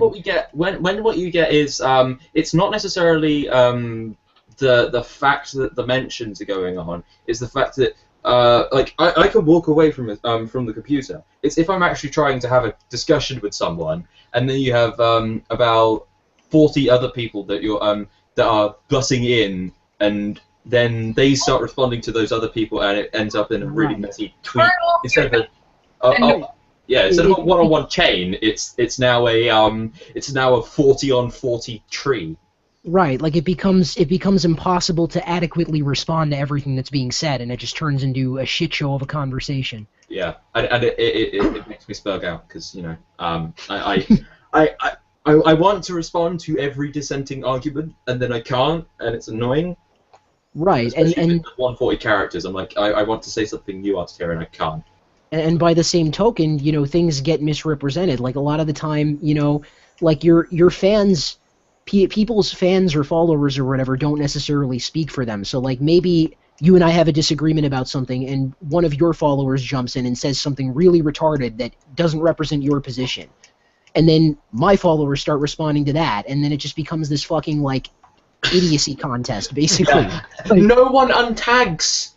No one. Yeah, no one. It doesn't matter how many times you ask. Please untag me. I'm not interested in this conversation anymore. No, here's 100 notifications. Yeah. One person who's really annoying for that is Dean. He does that so much. Oh God. Like I will be forever tagged in Dean's Twitter wars, with atheists, and half the time it's like not atheists, and they're just sort of saying, Dean, calm down. The worst is when you'll all of a sudden get tagged in something because someone wants to use you as backup. They're like, Oh God. debate I'm in, don't you agree? And I was like, leave me alone. Could you handle your own battle? No. When I want like people to butt in and like do my work for me, I will just I'll put the text at the front, and then a bunch of other people will start just slap fighting for me, and I can go back to playing Skyrim. Okay, got it. So you don't really like me anymore. Yeah, I mean, like I have this one. He's. Oh, sorry, Shu. Were you? Okay. Do you even need me anymore? No, you were kind of breaking up, and I thought you were. I'm sorry. What were you saying? No. Do you guys even need me anymore? Can I go? You can go. Alright, bye. Fuck off. She's like, do I still have to be here? This is boring now. They're not smirking out. This is like a serious political conversation. Goodbye. She just leaves. Okay. I guess she kind of felt like Sargon when she and Skeptic were on that first stream. Which stream? Oh, you didn't get the reference. Doesn't matter. Oh, yeah, I guess I didn't. Yeah, I think I don't really think there's much more to actually talk about other than why Twitter is annoying. Yeah, I was just gonna say that I have this one guy. I don't know if you've ever seen one Angry Napoleon. You ever seen this guy? According to Kraut, he's a troll. Yeah, everyone always says he's a troll, and he kind of is. But like, if you actually talk to him in DMs, he's not bad. So like for a while he was trolling me, and then like we took to DMs and like kind of made peace, and now he's like my like standby troll. Like if I really wanted, there's just something about him that makes people so angry. Like he just manages to piss people off everywhere he goes. So I just sort of like, if I need to trigger someone, I just kind of like tag him in, like deploy him, and he's like, he just goes in and like upsets whoever is bugging me. Fair enough. Yeah, well, this is probably going to get really boring soon, so I think we might as well end this now. Okay. What's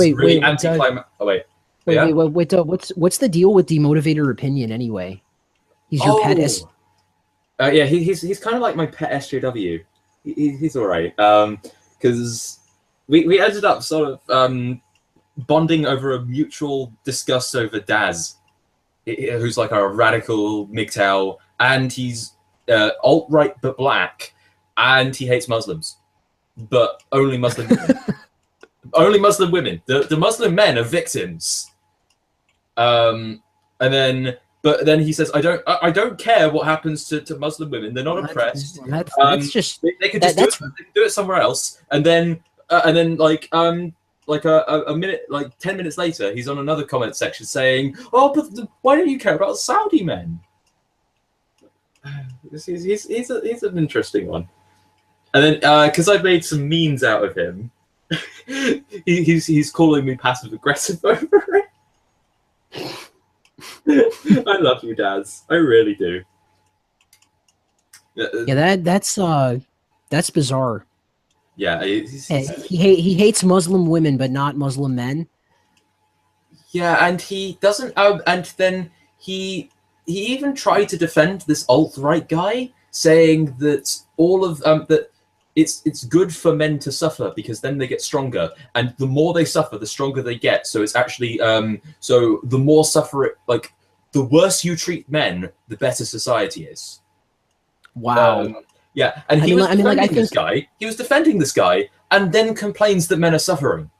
Right. I mean, I think there's at least some truth to the idea of like growing stronger out of adversity, but then deliberately inflicting suffering is a different thing from that. Yeah, there's a point where it becomes more debilitating than helpful. Right. And yeah, that was the discussion, and he just went. That's when he started spurging out on me. But yeah.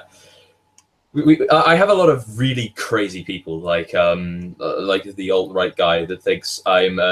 He called me a beta male, even though he's so fucking whiny, and he's calling me a cuck, even though he's obsessed with women he's not having sex with, and he's calling me and then he's calling me an autist, even though he's obsessed with an obscure topic, which just so happens to be the hypothetical children I'm never going to have. Because they're going to be, in his words, not mine, mixed race abominations. Well, I'm a mixed race abomination, and what? Like, what's his point? Oh yeah, and then I got called a cuck for not debating you, and they're like, oh, you're just a shit lib NHS supporter. I didn't think he was happy when I said that you're not actually. Yeah. What? Yeah.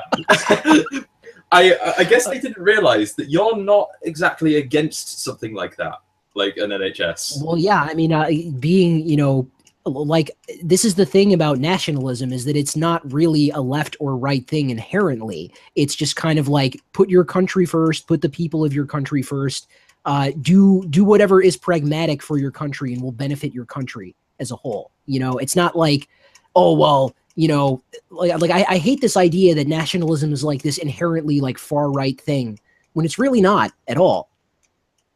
It's sort of like pretty much every society was traditionally nationalist in some sense, had a nation state in some sense until like what, 100 years ago maybe. I can understand why some people might not like to consider themselves nationalist, especially if they're on the left, though, because I can actually remember something. I think it was something Secular Talk did a piece on, where he was talking. But he was talking about this radio show, and there was a conservative and a liberal, and he asked him, "Oh wait, are you a socialist?" And he said, "Yeah." "And are you a nationalist?" He said, "Yeah." "So what? You're a national socialist? You're a Nazi?" And I can understand why, if you're somewhat left leaning, you might not want to call yourself a nationalist for that reason. Well, I mean, there's that's the thing, is that even something like National Socialist, like I've heard Naked Ape sort of loosely admit that in some sense, if you want to be technical about it, you could say that he's a National Socialist, but he doesn't believe in ethno-nationalism. And I think the distinction should be made that if you're talking about the German Nazi Party in the 30s, then yeah, that's ethno-nationalism and it's National Socialism. But yeah, it's National Socialism, but it's not necessarily the National Socialist part that was the problem. It's the Jew-hating Nazi part. Right, the ethno-nationalism. That's the aspect of it that was really the thing that people should be concerned about. Yeah. But the idea of I don't think that the concept of National Socialism, if you remove like Hitler, honestly could have been a great leader if he hadn't been. I mean, his economic policy wasn't sustainable. He switched it to a wartime economy, which is why Germany's economy was so good. But that wasn't something that he could do in long term. Well, right, that would have had to have been adjusted, of course. But well, we'll never know. Yeah, we'll never know. So the hypotheticals are great. Yeah, I'm not a big fan of hypotheticals. I prefer.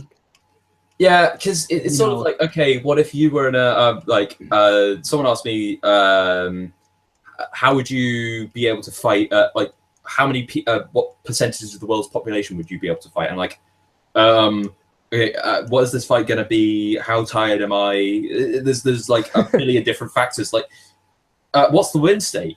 Like, I might be better at just like getting the first sword strike in a fencing match, but I might not be good at killing people because I might hesitate. who knows? So yeah, there's a lot of factors that a lot of people don't take into account. That's one of the biggest problems. Is I'm always looking for other factors. But yeah. Yeah. I mean, that's the thing, is that like people will try to like set up a hypothetical and they'll completely leave out something that's essential to the problem that they're talking about. Yeah. Like it's too easy to overlook. Yeah, but the minutia of a problem. Yeah, but I guess really the fundamental difference that I've noticed we've actually come to is that you're more afraid of the Islamists now, and I'm slightly more afraid of the Islamists becoming a political stick for the far right to beat the UK with, because I have even noticed within my political sphere that that a lot of people are starting to go quite alt-right and starting to even endorse a lot of the sort of race realism and all of that stuff. I mean, here's the thing: is earlier on in the conversation, I think you said something about the alt-right sort of being like a euphemism for far right, and I'm not sure that that's necessarily true, because I mean, the term, again, it's such a poorly defined term. There's nobody really seems to know. Everyone seems to have their own definition of it. So that's how you would define it. But then you could say the same for feminism, couldn't you? Sure, and I mean that's one of the problems I have with feminism, and why I don't, even though technically, But there is a sort of identifiable feminist movement, even if there isn't really a cogent definition of feminism. Sure. I mean, like, if you get into like academic feminism, then that's certainly identifiable. That's something that you can pin down much more easily. And you could say that places like the Daily Stormer or YouTube channels that consider themselves alt-right, I don't know, like Ramsey Paul, Millennial Woes, or whatever all those other guys on the stream Sargon went on to. And I think there's something like the practice of the echo. That's something that seems to be entirely alt-right. Is the whole, if they're a Jew, you have to put the triple brackets around the name. I find that hilarious. That's scary, actually. I mean, it's sort of funny in a scary way. I mean, I don't know. I don't really see that it's necessarily scary, because I mean, here's the other thing, is that a lot of these people are just shit posters. They're saying, like, okay, like, you've seen what I do, where it's like, oh, here's a meme of Trump gassing Bernie Sanders, or here I'm going to put echoes around Spino just because I disagreed with him on something very minor. Like, there's a lot of shit posting going on, and it can be hard to determine who is just shit posting and who is, or like, again, I know I keep referencing Naked Ape, but he does that a lot, where he'll basically go into Pole shit poster mode and just start spewing like neo-Nazi memes when he is in no way, shape, or form actually a neo-Nazi. Well, even Kraut does that to an extent. Yeah. Doesn't he? And we all know that Kraut is nowhere near the sort of neo-Nazi stuff, and he's not alt-right. Like, that's completely obvious that he's not alt-right, even though he has a significant alt-right following. Right, and I mean, you could say the same thing about me too. I have a lot of subscribers who are alt-right, and I don't really consider myself alt-right, but I get, but you were correct to say that I sort of have some sympathies for it in some sense, because I do consider myself right-leaning, like maybe center-right-ish. So I really hate the Democratic Party, and I hate the Republicans too, but I'm sort of on the right, so it's like, where do I go? And that was one of the things that drew me to Trump, was that even though he's more right-wing than Hillary Clinton, he's really not a far-right kind of person. He's a centrist, ultimately. Yeah, I would agree. He's not he's I'm not necessarily afraid like for Trump because he's like way too far right or anything like that. It's more I don't know how competent he will be. And I don't know how much I don't know how much better he will be than Hillary, if at all. Well, I mean, I question the competency of both Bush and Obama, and I mean, that's what cabinets are for, and that's what the White House staff is for, and everything. You know, no president is capable of actually making all those executive decisions all on their own. That's why they hire people to, you know. So I'm not too. I think Trump needs to work on the foot and mouth syndrome shit. Yeah, and just stop saying dumb things. Like, if he had self-control, he would win instantly. Like there's it's just that he keeps saying stupid things because I don't think he's as intelligent. He's particularly intelligent, to be honest. I mean, I guess I could see why you might get that impression that, you know, like, yeah, he says all these dumb things, so how smart could he be? But I also don't think that you get to the level of status that he has and get to the position in life that he's in by being a moron, you know? I think he's probably more intelligent than he appears to be. I think he's got good social skills. But I don't think he's not book smart. He's people smart. Right. Like, yeah. I mean, this sort of goes back to this is something why I was talking about IQ earlier. We are like sidetracking so much. It's great. Well, no, I mean, but it sort of does go back to that because there are like different types of intelligence, so to speak. You know, like someone might be, or like another good example is Ben Carson. The guy's a fucking neurosurgeon. He's one of the most talented neurosurgeons in like ever, basically, and yet he's a creationist. Yeah, so that's a perfect example of how like a person could be really, really intelligent and skilled in one way, but a total fucking moron in another way. Yeah, and this is why I really don't like the concept of, when I've railed against the concept of IQ, and I don't like this whole this race's IQ is lower than this race's IQ, therefore like this race is superior or whatever. No, right? Yeah, I mean, yeah, I would never. I know you don't, but that is becoming a talking point. I mean, it's you know, it's just averages. You know, that's all it is, and you can't we don't know what those averages are even caused by. There's a possibility that the disparity between white and black IQs is actually more to do with something like fatherlessness, and that could be a factor. And shitty education, and higher amounts of drug use, and violence, and just things like that, than anything to do with just biology. Yeah, I mean, like, I think this is a subject that just isn't very deeply or well researched to begin with, and I think it's something that's worth investigating, but no one wants to touch it because they're afraid of what they might find. Like it's like a what if this turns out to be, what if it does turn out to be biological? Do you want to be the researcher who discovered that? Probably not, because you're going to be called a racist if you did find evidence for that, you know? Yeah, and I think that then gives credence to the ones who definitely want it to be biological because of whatever ideological agenda they have, and then they see that as sort of proof that they're not touching it because it's totally true that they're going to find it. Right. Yeah. I mean, that's another mistake that people make. It's like, oh, well, why aren't they researching it? Why aren't they? That just proves that they're right. You know, it's the same thing with MGTOWs when they're talking about hypergamy, and they say, oh, the only reason people aren't researching it is because they don't want to know the truth about female nature or whatever. No. Right. I mean, and I do think that these are things that should be researched so that we can know more about them. Yeah, but I don't necessarily think within this political climate that's going to happen. Yeah, I mean, that's the thing, is like to make conclusions based off of like the absence of research is just retarded. It's an argument from ignorance. It's an actual logical fallacy. But you know, it's okay when we do it, I guess.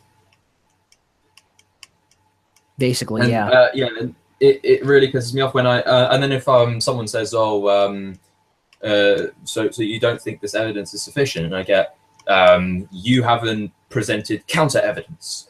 Well, I don't need to present counter evidence to say that your position is insufficiently justified. I'm not taking a position. That's the difference between me and you, is I'm saying we don't know, and you're saying we do know, and you're not proving it. Right. So, yeah, a shit hypothesis with shit evidence is not superior to no to no conclusion. It's just not. And yeah, and this is the sort of problem is I'm starting to see that grow.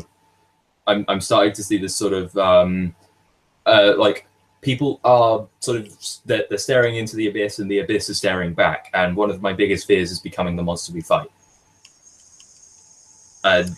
Yeah, I mean, basically what I would like to see happen in Europe to solve these problems would be, I certainly think that you need a parliament and a prime minister who are farther to the right than what you have right now, but not too far to the right. I wouldn't say it's about left or right at this point. I would say it's just not taking in it's just not taking the social justice Kool-Aid, because what we have over here is a lot of what you call femservatives. Conservative feminists. They're economically conservative, and they want to take away regulation, and they want to cut benefits, and they love austerity. But then like on social issues, they're just fucking Marxist feminists, and they're complete cultural Marxists. So it's like if Margaret Thatcher hated men. Yeah. Yeah, this is actually what Theresa May is if Margaret Thatcher hated men. Gross. Yeah. This is why I'm kind of terrified for the UK. It's not about and why when Americans say all your politicians are left wing, it's not that simple. It just really isn't. We have everyone is sort of an SJW on social issues, at least in the political class, but it's not about coming closer to the right. It's just sanity. Because I wouldn't consider myself particularly I wouldn't consider myself particularly conservative, and I wouldn't say I'm less conservative than a lot of these than a lot of SJWs, to be honest. I would probably say this is why I want to reclaim the label progressive, because not only does it piss off the alt-right people, the alt-right part of my fan base that actually thinks I'm trying to bring back the West to some sort of traditional values of like going to bring back traditional gender roles, and we're going to make Europe white again and all that stuff. It doesn't just scare them off; it also pisses off the SJWs, because I can beat them at their own game. Yeah, I mean, the problem with trying to reclaim terms is that they're already so far gone. It's like how, it's like what I was saying about St. Clair's classical liberal video, where he was saying that people who are described as conservative now are actually classical liberals, and they're only being called conservative because of how far to the left everyone else has moved, or something along those lines. And yeah. I don't see anyone successfully reclaiming the word liberal or reclaiming the word progressive or any of these things. It just doesn't seem like it's going to happen.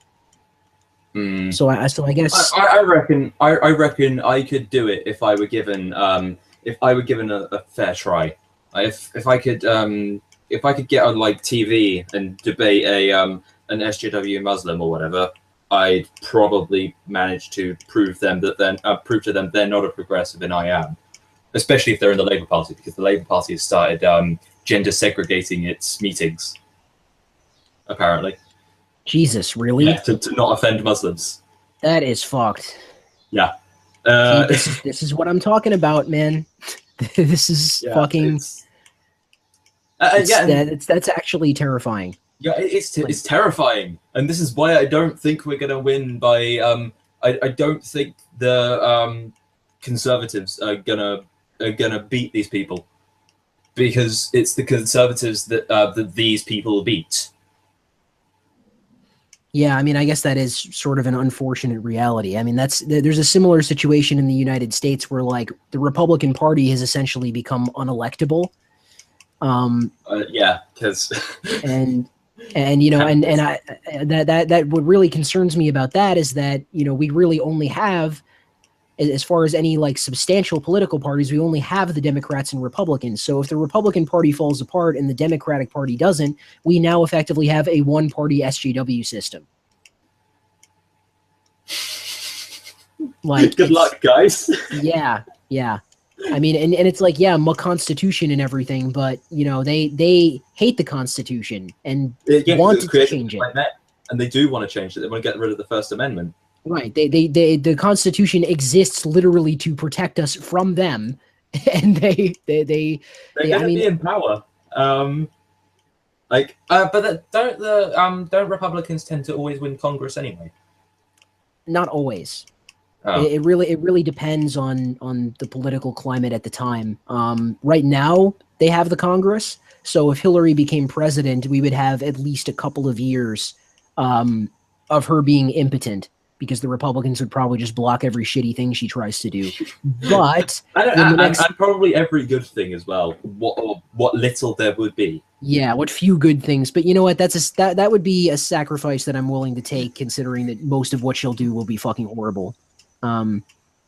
So yeah, just mandatory consent, mandatory affirmative consent laws all across America. Yay! Yay! Great idea. That sounds awesome. Yeah, and let's make the court system even more lenient on women who commit crimes, because it totally isn't already, right, guys? Yeah, well, that's She already actually has happening that- over here as well.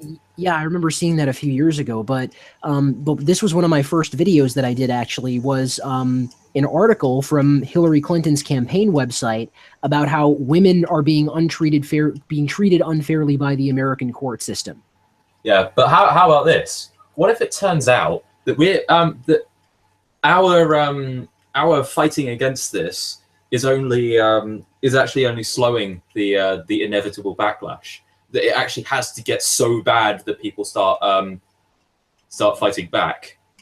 That So actually you're has to become a Hillary presidency before like the political change will happen. So by fighting against Hillary, you are slowing down the solution.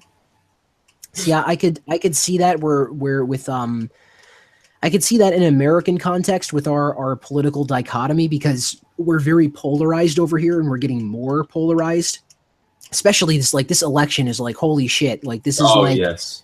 I mean, Undoomed and I have talked about this, and like sometimes, honestly, I think that we're almost like headed in the direction of another civil war because of how polarized we are politically. It would really not shock me. I mean, it wouldn't be a conventional civil war. Like, it would basically be whoever has control of the government versus whoever doesn't, and that could go a lot of different ways depending who's in charge and who is pissed off in the citizenry. But it just seems like, especially when you've got those the military has been testing using hollow point ammo in sort of like reconstruction cities and stuff. I think Sargon mentioned that. Yeah, that's always good news. You know, it's totally not like the military are already getting ready for a civil war. Yeah, I mean, or if not a civil war, there's going to be what I see as being more likely is civil unrest is going to happen. Like the whole Milwaukee thing is like just a small taste of that. Like, Milwaukee wasn't Black Lives Matter, was it? Oh no, it was. Oh, it was. There were actual black BLM protesters there. Yeah, there were people when they burned down that gas station. They were literally chanting Black Power. Lovely. Yeah, wonderful, huh? And this is where, you know, this brings me back to the cultural replacement thing. You know, what some of the alt-right people call white genocide. I don't think it's an entirely illegitimate concept, because we are in a position where it's okay to hate white people. It's okay to use violence against white people. And but then I would go the same way as suggesting that even though there is actually, like, one of the legitimate points I have with the feminists, with feminists, is that there is a stigma against something like abortion, and there is a political movement to try and ban abortion. But I would, but then calling that a war on women, taking that, and then if you translate it over to men, for example, both parties are not in favor of men's reproductive rights. So what do you call that? You don't call that that wouldn't technically be a war on men. That would be a genocide against men. but you wouldn't call it that because that sounds crazy. But see, here's the thing: is that it's men don't exist in a vacuum, and men don't reproduce in a vacuum. Like they need a woman to reproduce regardless, and if they want to control their reproduction, they can still just choose not to sleep with a woman, or only sleep with women who can prove to them that they're using some kind of contraceptive and it won't result in a pregnancy. I think that. And I mean, again, I don't like the term white genocide, but I think at the very least it describes a potential for a decline in the white population because of the political climate and because of the cultural Marxist political correctness climate, whatever you want to call it. Because that whole situation in Milwaukee, the language itself is fear-mongering, and I would very much turn away from even if you're going to talk about those issues, I would talk about them outside of the context of white genocide. And if anyone brings it up, just say the concept of white genocide is stupid. That's fear-mongering, but here's what I think is actually happening. Well, right. I mean, and that is how I try to talk about it. I don't use the term white genocide because it's a silly term. But what people mean when they say that is a thing that's happening. What a lot of people mean when they say that is literally white people's low birth rates, as opposed to the immigrants' high birth rates. Well, then I wouldn't agree with those people because they're not looking at all the factors that are relevant to the long-term problem. It's an oversimplification to say, this concept has been around for a lot longer. And I can remember watching a thing about the refugee crisis, or migrant crisis, or whatever, and it was done by a slightly far right thing, and I started noticing it was the white genocide rhetoric, and it was about and they were starting to talk about how Muslims are going to outbreed us, and they showed a Muslim saying, "Oh yes, we breed faster than you, so we're going to like overpopulate you, and we're going to beat you by breeding." Like, yeah, this is going a little far for me. Well, I mean, I think I think the numbers to support that are sort of there, but the bigger problem is the mass immigration. Like that wouldn't be the case if they weren't bringing in more and more and more people into Western countries every single year.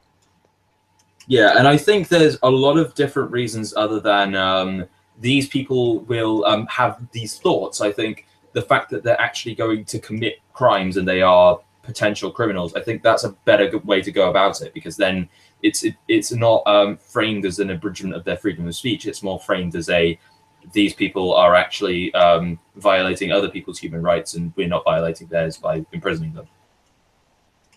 Does that make any sense?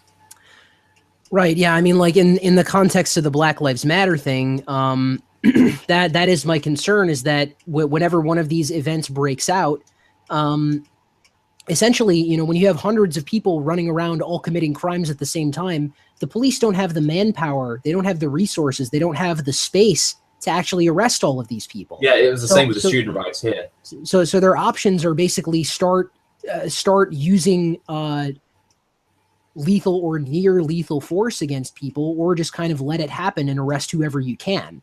Yeah, or just general riot control is like to mitigate the violence and cordon them off and stuff like that. But I understand that these sorts of things are much more difficult because there's so many people. Right. And then at this point, there's a part of me that's starting to sympathize with the police force requesting sort of militarized equipment. Because at this point, like thinking, yeah, when you're going up against fucking riots of like hundreds of people, and they're actually like beating up any white person they see, yeah, you might want to be inside an APC. You heard it here first, folks. Spino goes fascist. I never said I was a fascist. I'm just saying that I understand the motivation behind the desire for military equipment. But I mean, yeah, and you know, and you have to consider that all that set this off, this event in Milwaukee, All that set this off was a young black man being stopped in a traffic stop, fleeing the traffic stop, pointing a stolen firearm at a police officer, and then the police officer shooting the guy in self-defense. That is what the justification for burning down stores and looting a bank and burning down a gas station. So he actually pointed a gun at a police officer, so it was a legit shooting. Yes, like this cop was about to be shot if he had not shot this kid.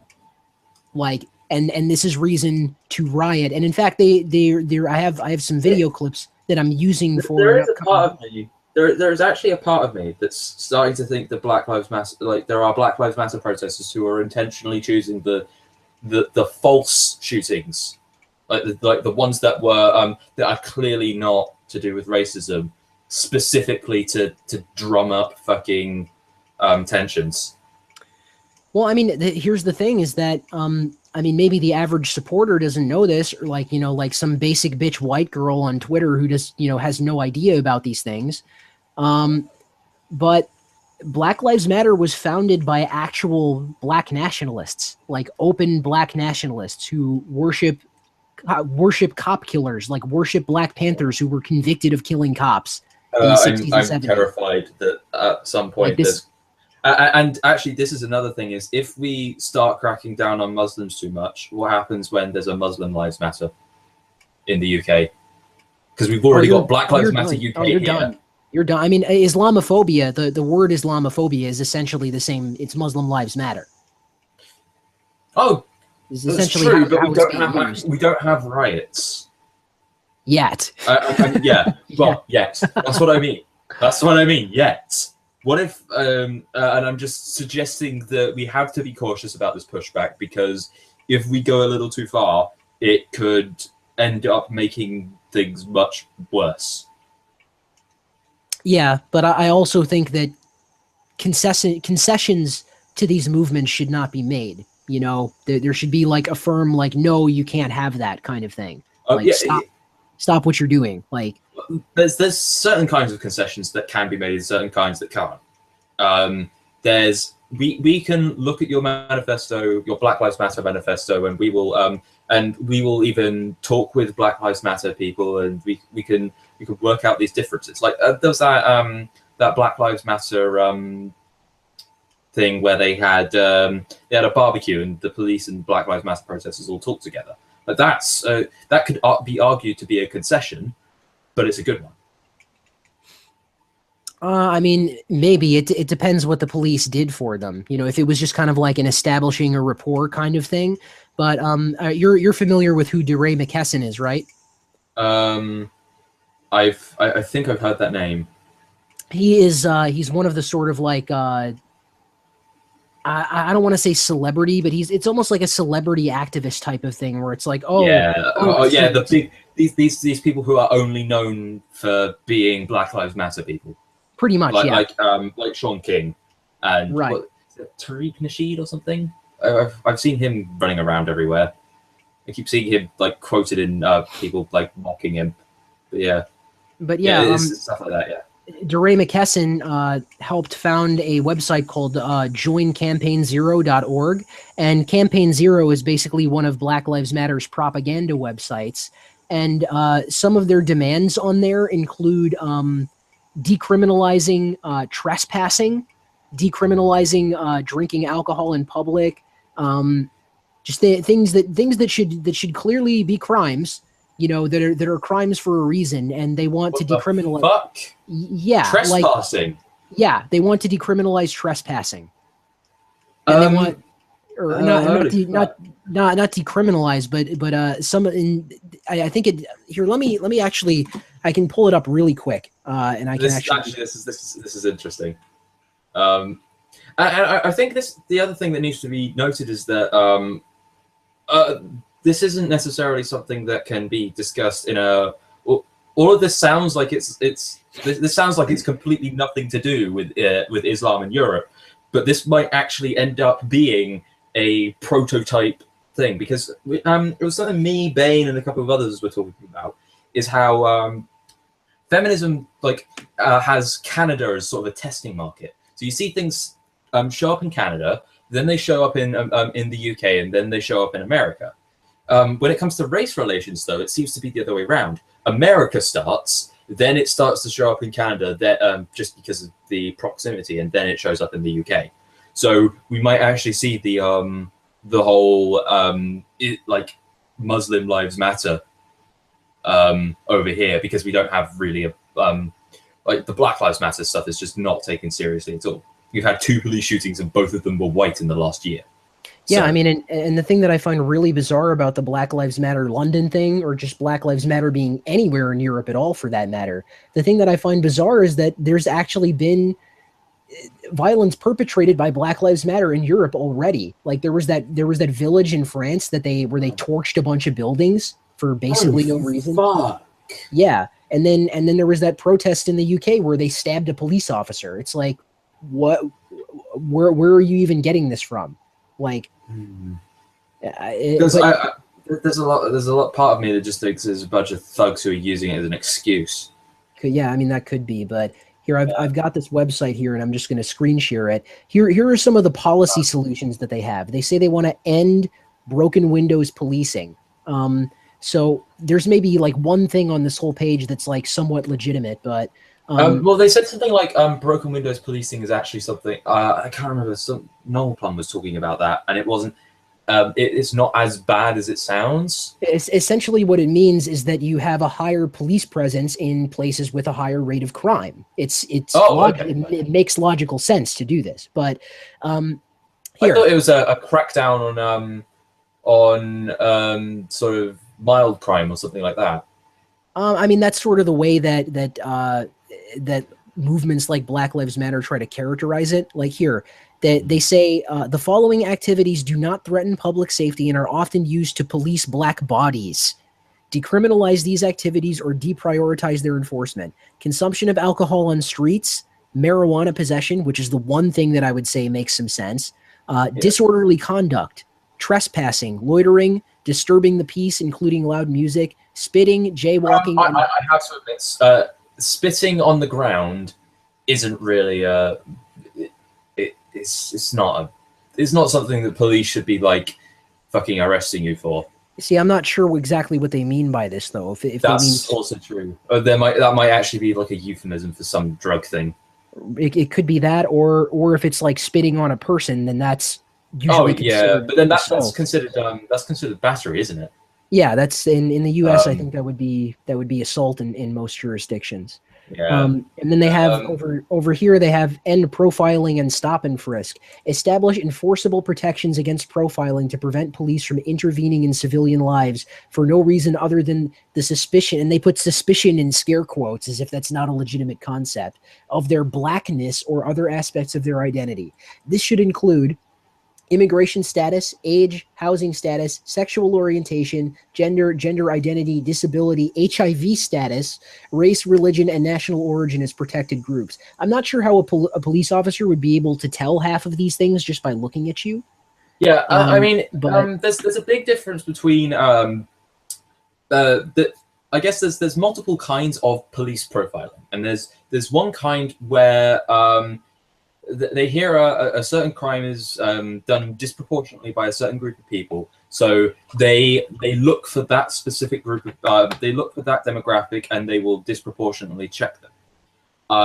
That kind of profiling, I can understand why people wouldn't like that, because that's actually kind of discriminatory, and it's the reason that there's a massive sentencing gap, not only within the races but also the genders.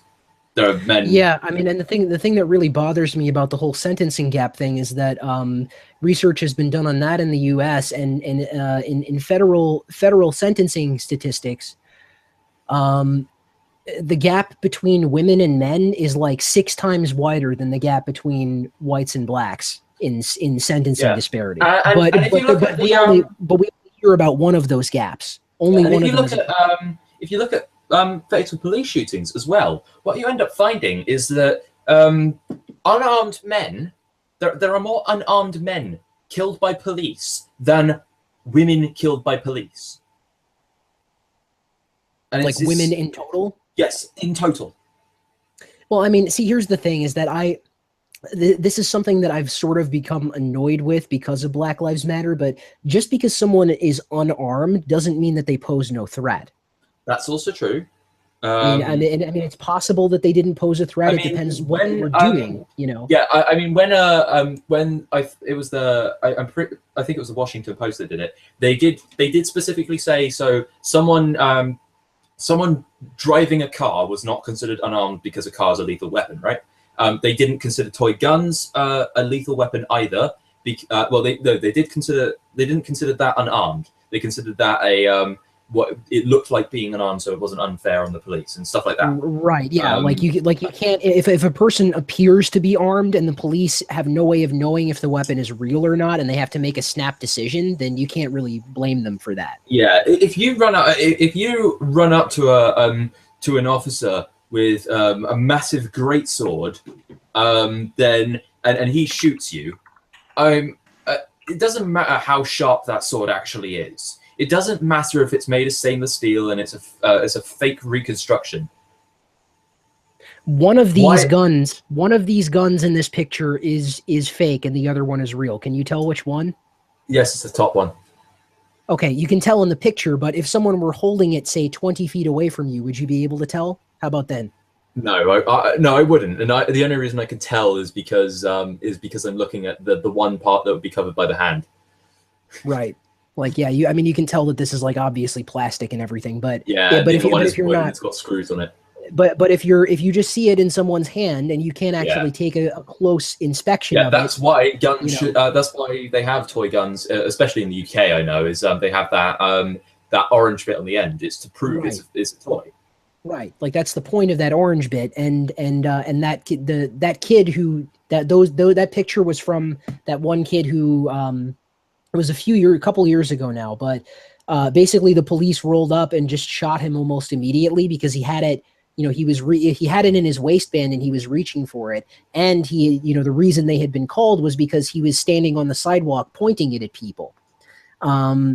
And without that, he'd removed the orange tip from it, so they had no way of knowing. The person who called had no way of knowing that it wasn't real.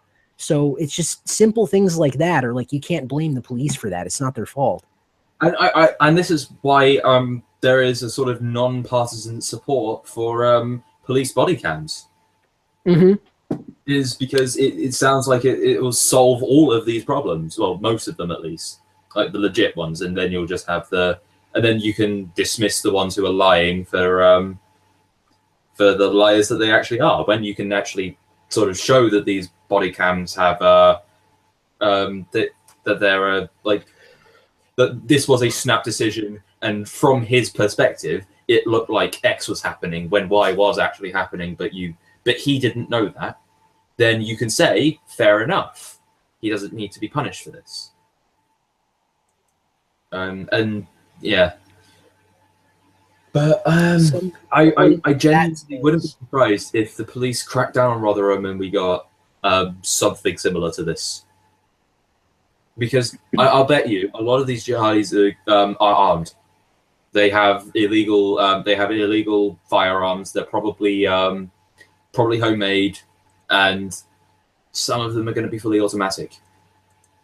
Right. Yeah. I mean, and that's another aspect of something I was trying to get across with regard to the whole Islam thing is that I think that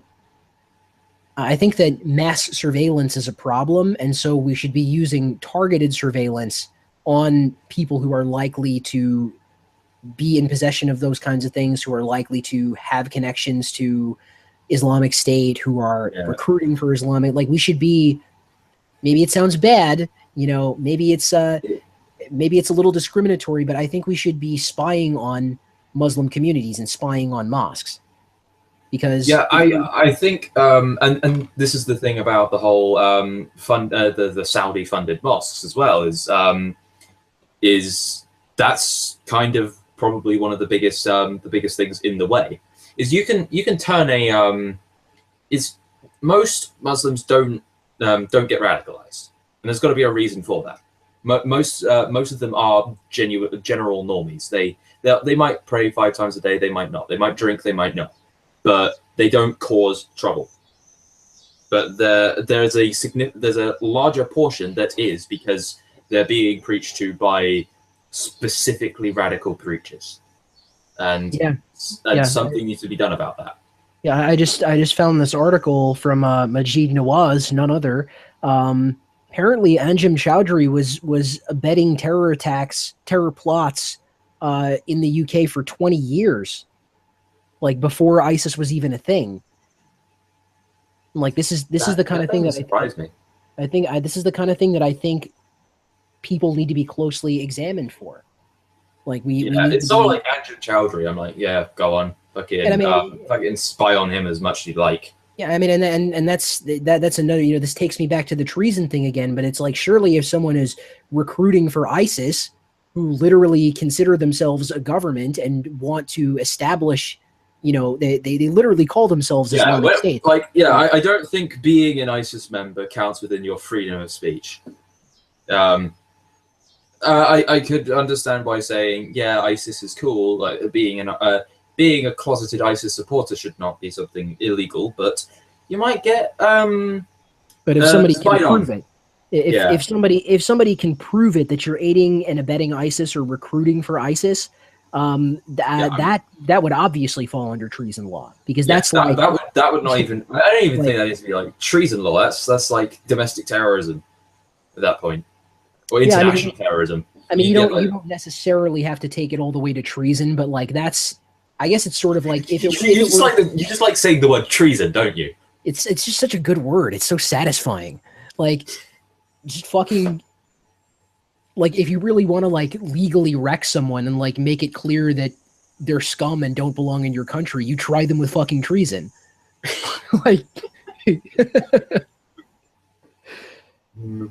I've got to admit, I can understand why you might like that. D says, D is in the chat, and she says, spy on people with beards. Yes, spy on people with beards. Hashtag spy on Sargon. Spy on Danny Deschamps.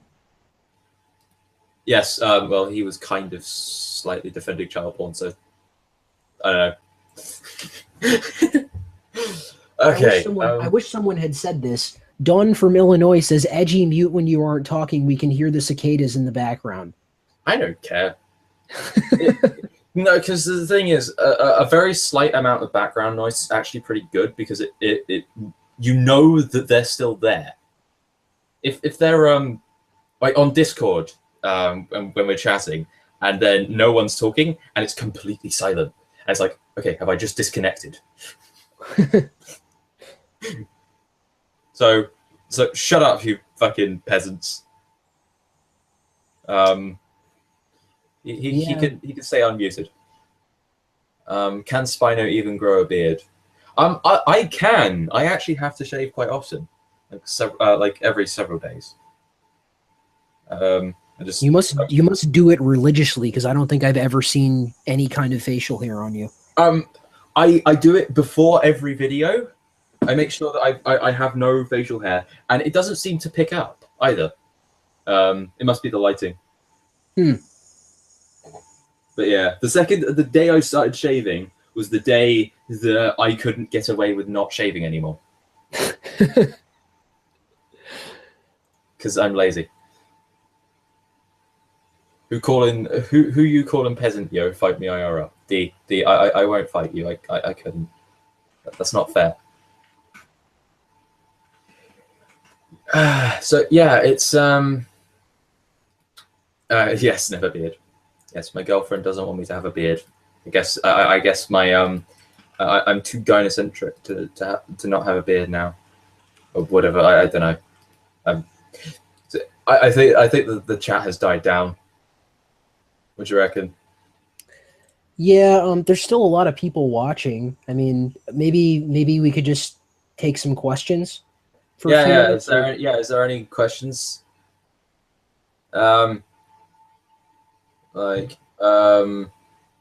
Should we ban Nazis? Should we? Should we make it illegal to be a Nazi?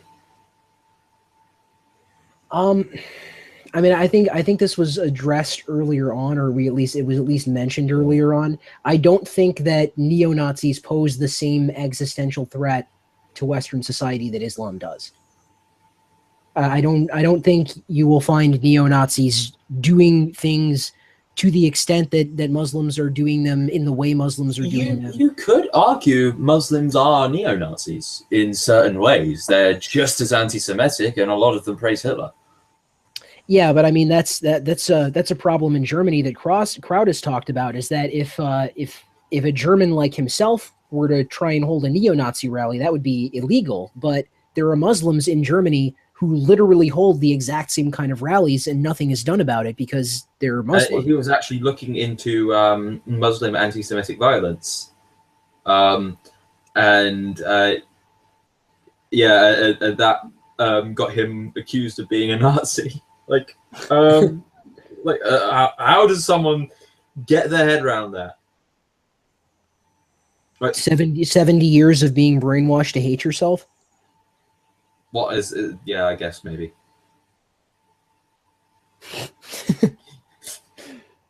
that might just about cut it. So someone is asking, Spino, what do you think of Trump in general?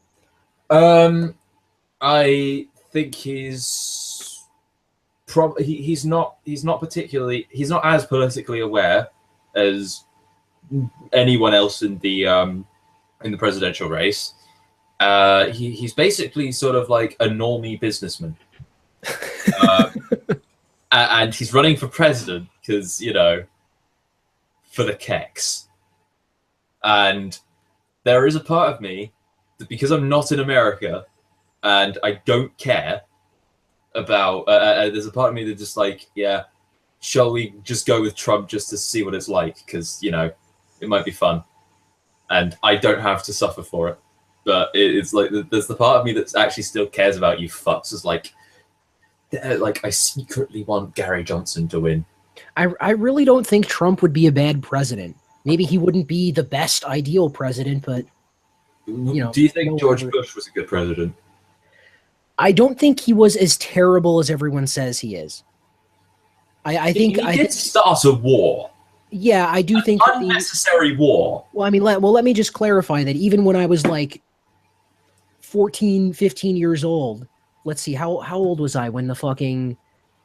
Okay, Afghanistan was done in what, 2000, started in 2002, and Iraq started in 2003, right? Yeah, so I would have been like 14 or 15. Even then, even then I was against... I was completely against it, even then. And I've been completely against it. I never supported the wars in Iraq and Afghanistan. Not in my entire journey across the political spectrum and back have I ever supported those wars. But in spite of that, that's like the major fuck up of his presidency. But other than that, like policy-wise, like domestic policy, I don't think he was all that bad, to be honest. Yeah, I actually don't entirely know how... much about his policy because I'm too young, and I've only been... No Child Left Behind sucked. It was basically fucked up U.S. public education for his entire presidency, and now it's even more fucked up because of Common Core. But that's Obama. But yeah, I think I think Obama. I think Bush was a mediocre president, and then Obama was just like an even worse version of him, but an SJW version of him. There are a Bushman. It's like if you actually like check, like you can Photoshop Obama and Bush's faces onto each other, and they don't look particularly different. Yeah, it's kind of eerie. Yeah, I've seen that. And I think it's something like the majority, like something like 90% of the presidents in are all related to like all come from the same relation to, like, I think it was like William the Conqueror. In Britain, so that they're all like, they're not necessarily, there's still a level of nepotism or something like that. I can't remember. I have a lot of factoids in the back of my head and I don't know where they come from. I can't even bother to check it.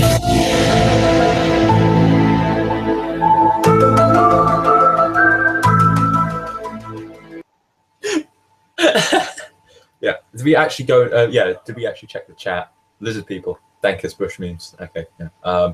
Yeah, someone is asking when my music is coming out. I don't know. Do you think Hillary is sick? Do I think Hillary is sick? Yeah. Or No, that was in the chat. Are they asking you or are they asking me? I don't. It was just a question. Oh. It wasn't to either of us, and I don't know about Hillary's situation. Hopefully.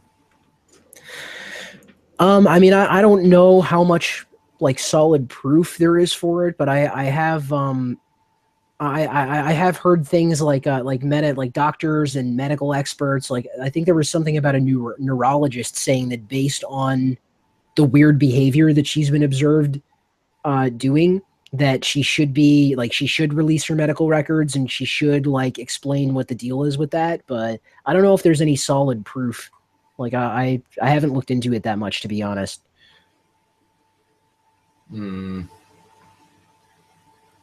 Yeah. It's just. Oh. D is asking if you uploaded your background song anywhere.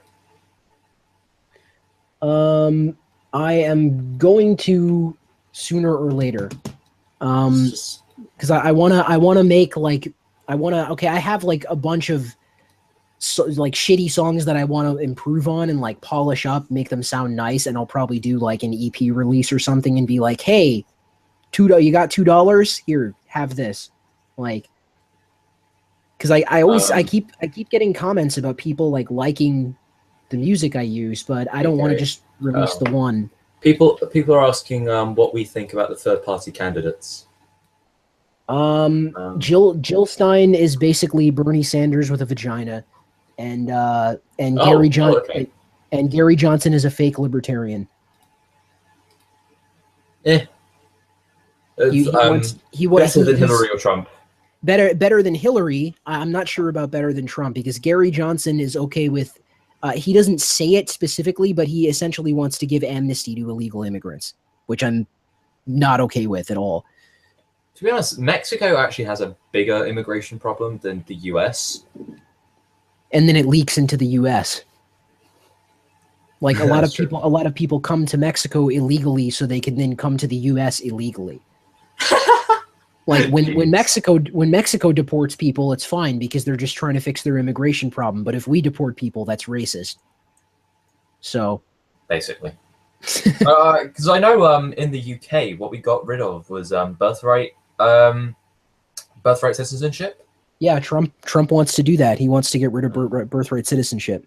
Because yeah, when you're in the UK, you can't just well, your kid is not automatically a UK citizen just because they were born in the UK. They have to be born to a parent of UK citizenship. Right. Yeah, and I mean, I really do think that's the way it should be. Like, very few countries in the world actually have. America is one of the only countries that has birthright citizenship, and it's a ridiculous concept. But then I don't think America has the same immigration problem as Europe. No. I don't think their measures need to be as drastic. Not with regard to Muslims, but overall, we do take a lot of immigrants every year. We take about 1 million legal immigrants every single year through various means. Like we do take in a lot of people, and of course there are a lot of people leaving the country or dying. You know, so it's not like we just consistently increase our population by 1 million every single year. Of course, it's more complicated than that, but yeah, exactly. we do take quite a lot of immigrants. And I think maybe that should be not like, I'm not saying completely stop all immigration, but I think that maybe that number should be reduced. Because we already have a labor force participation problem. Skeptic actually, I'm sure they're not listening anymore, but Skeptic actually mentioned that in his video, that half-hour defense of Trump that he did, which is actually, I thought it was quite a good video. And the U.S. has the lowest labor force participation rate, not unemployment rate, but the lowest labor force participation rate. Yeah, because obviously unemployment is when you're actually looking for employment. Yeah, you're either looking for employment. Which is what our Conservative Party did and this is why I don't necessarily think it's an entirely left-right issue, is they because they wanted to say, oh yes, our austerity is working and making our and reducing unemployment. What they did was they changed what unemployment meant. Instead of searching for people who were searching for jobs, they decided to make it that you had to be on job seekers allowance for you to be considered unemployed. So so then that was then a sort of a reduction of unemployment, and it wasn't actually a reduction. People had just officially left the labor market entirely. They got rid of unemployed people and then just called them people who aren't working. The same as mass shootings. The definition of mass shooting was increased between Bush and Obama, and then I've even seen some the conservatives saying, "Oh, look at the increased number of mass shootings under Obama. This is proof that Obama causes mass shootings." No, he just changed the definition. Yeah, Pink Pistol just mentioned that in the chat, but yeah, what you were describing with the way your government counts whether someone is quote unquote unemployed, it's pretty much the exact same problem in the US, except just slightly different terminology. But that's essentially what it is the government is only counting certain unemployed people as being unemployed, and then the actual amount of people who are not part of the labor force is a separate statistic. Yeah. So whenever you see the words unemployment rate coming from an American news outlet, it's a bullshit number. It's not the actual. And the UK. We're no more correct over here. Because the second I go back to uni, I don't count as unemployed anymore. I count as purely, even though I am searching for work and I'm gonna be like scrounging for money, I'm still not fucking. I'm still not counting as unemployed because I'm in full-time education. Someone is asking, has Obama done anything good since he got in? In a few more months, he won't be president anymore. I can't think of anything off the top of my head that Obama did good. He was kind of a cool president. He had some genuine charisma. Yeah, that was sort of the problem, is like he successfully cast himself as like the hip, cool president who understands the young people. And it's like, fuck off, dude. No, yeah, he doesn't at all. But it's like, fuck off, dude. Like, you're full of shit. Like, just go away. Yeah, okay. I've probably got to go soon. All right. So should we end this? Maybe now? Okay, last call for questions. Yes. And if I cut out randomly, that's not me just randomly doing this. That's my internet connection. Come on, chat. No more questions for us? No questions for us, just questions for other people in the chat. Great. Yeah, okay, I'm going to end this then. Yeah, all right. Yeah, I hear knocking anyway, so. Thanks for tuning in, guys. Hashtag Gas the Muslims. And, yeah. Yeah.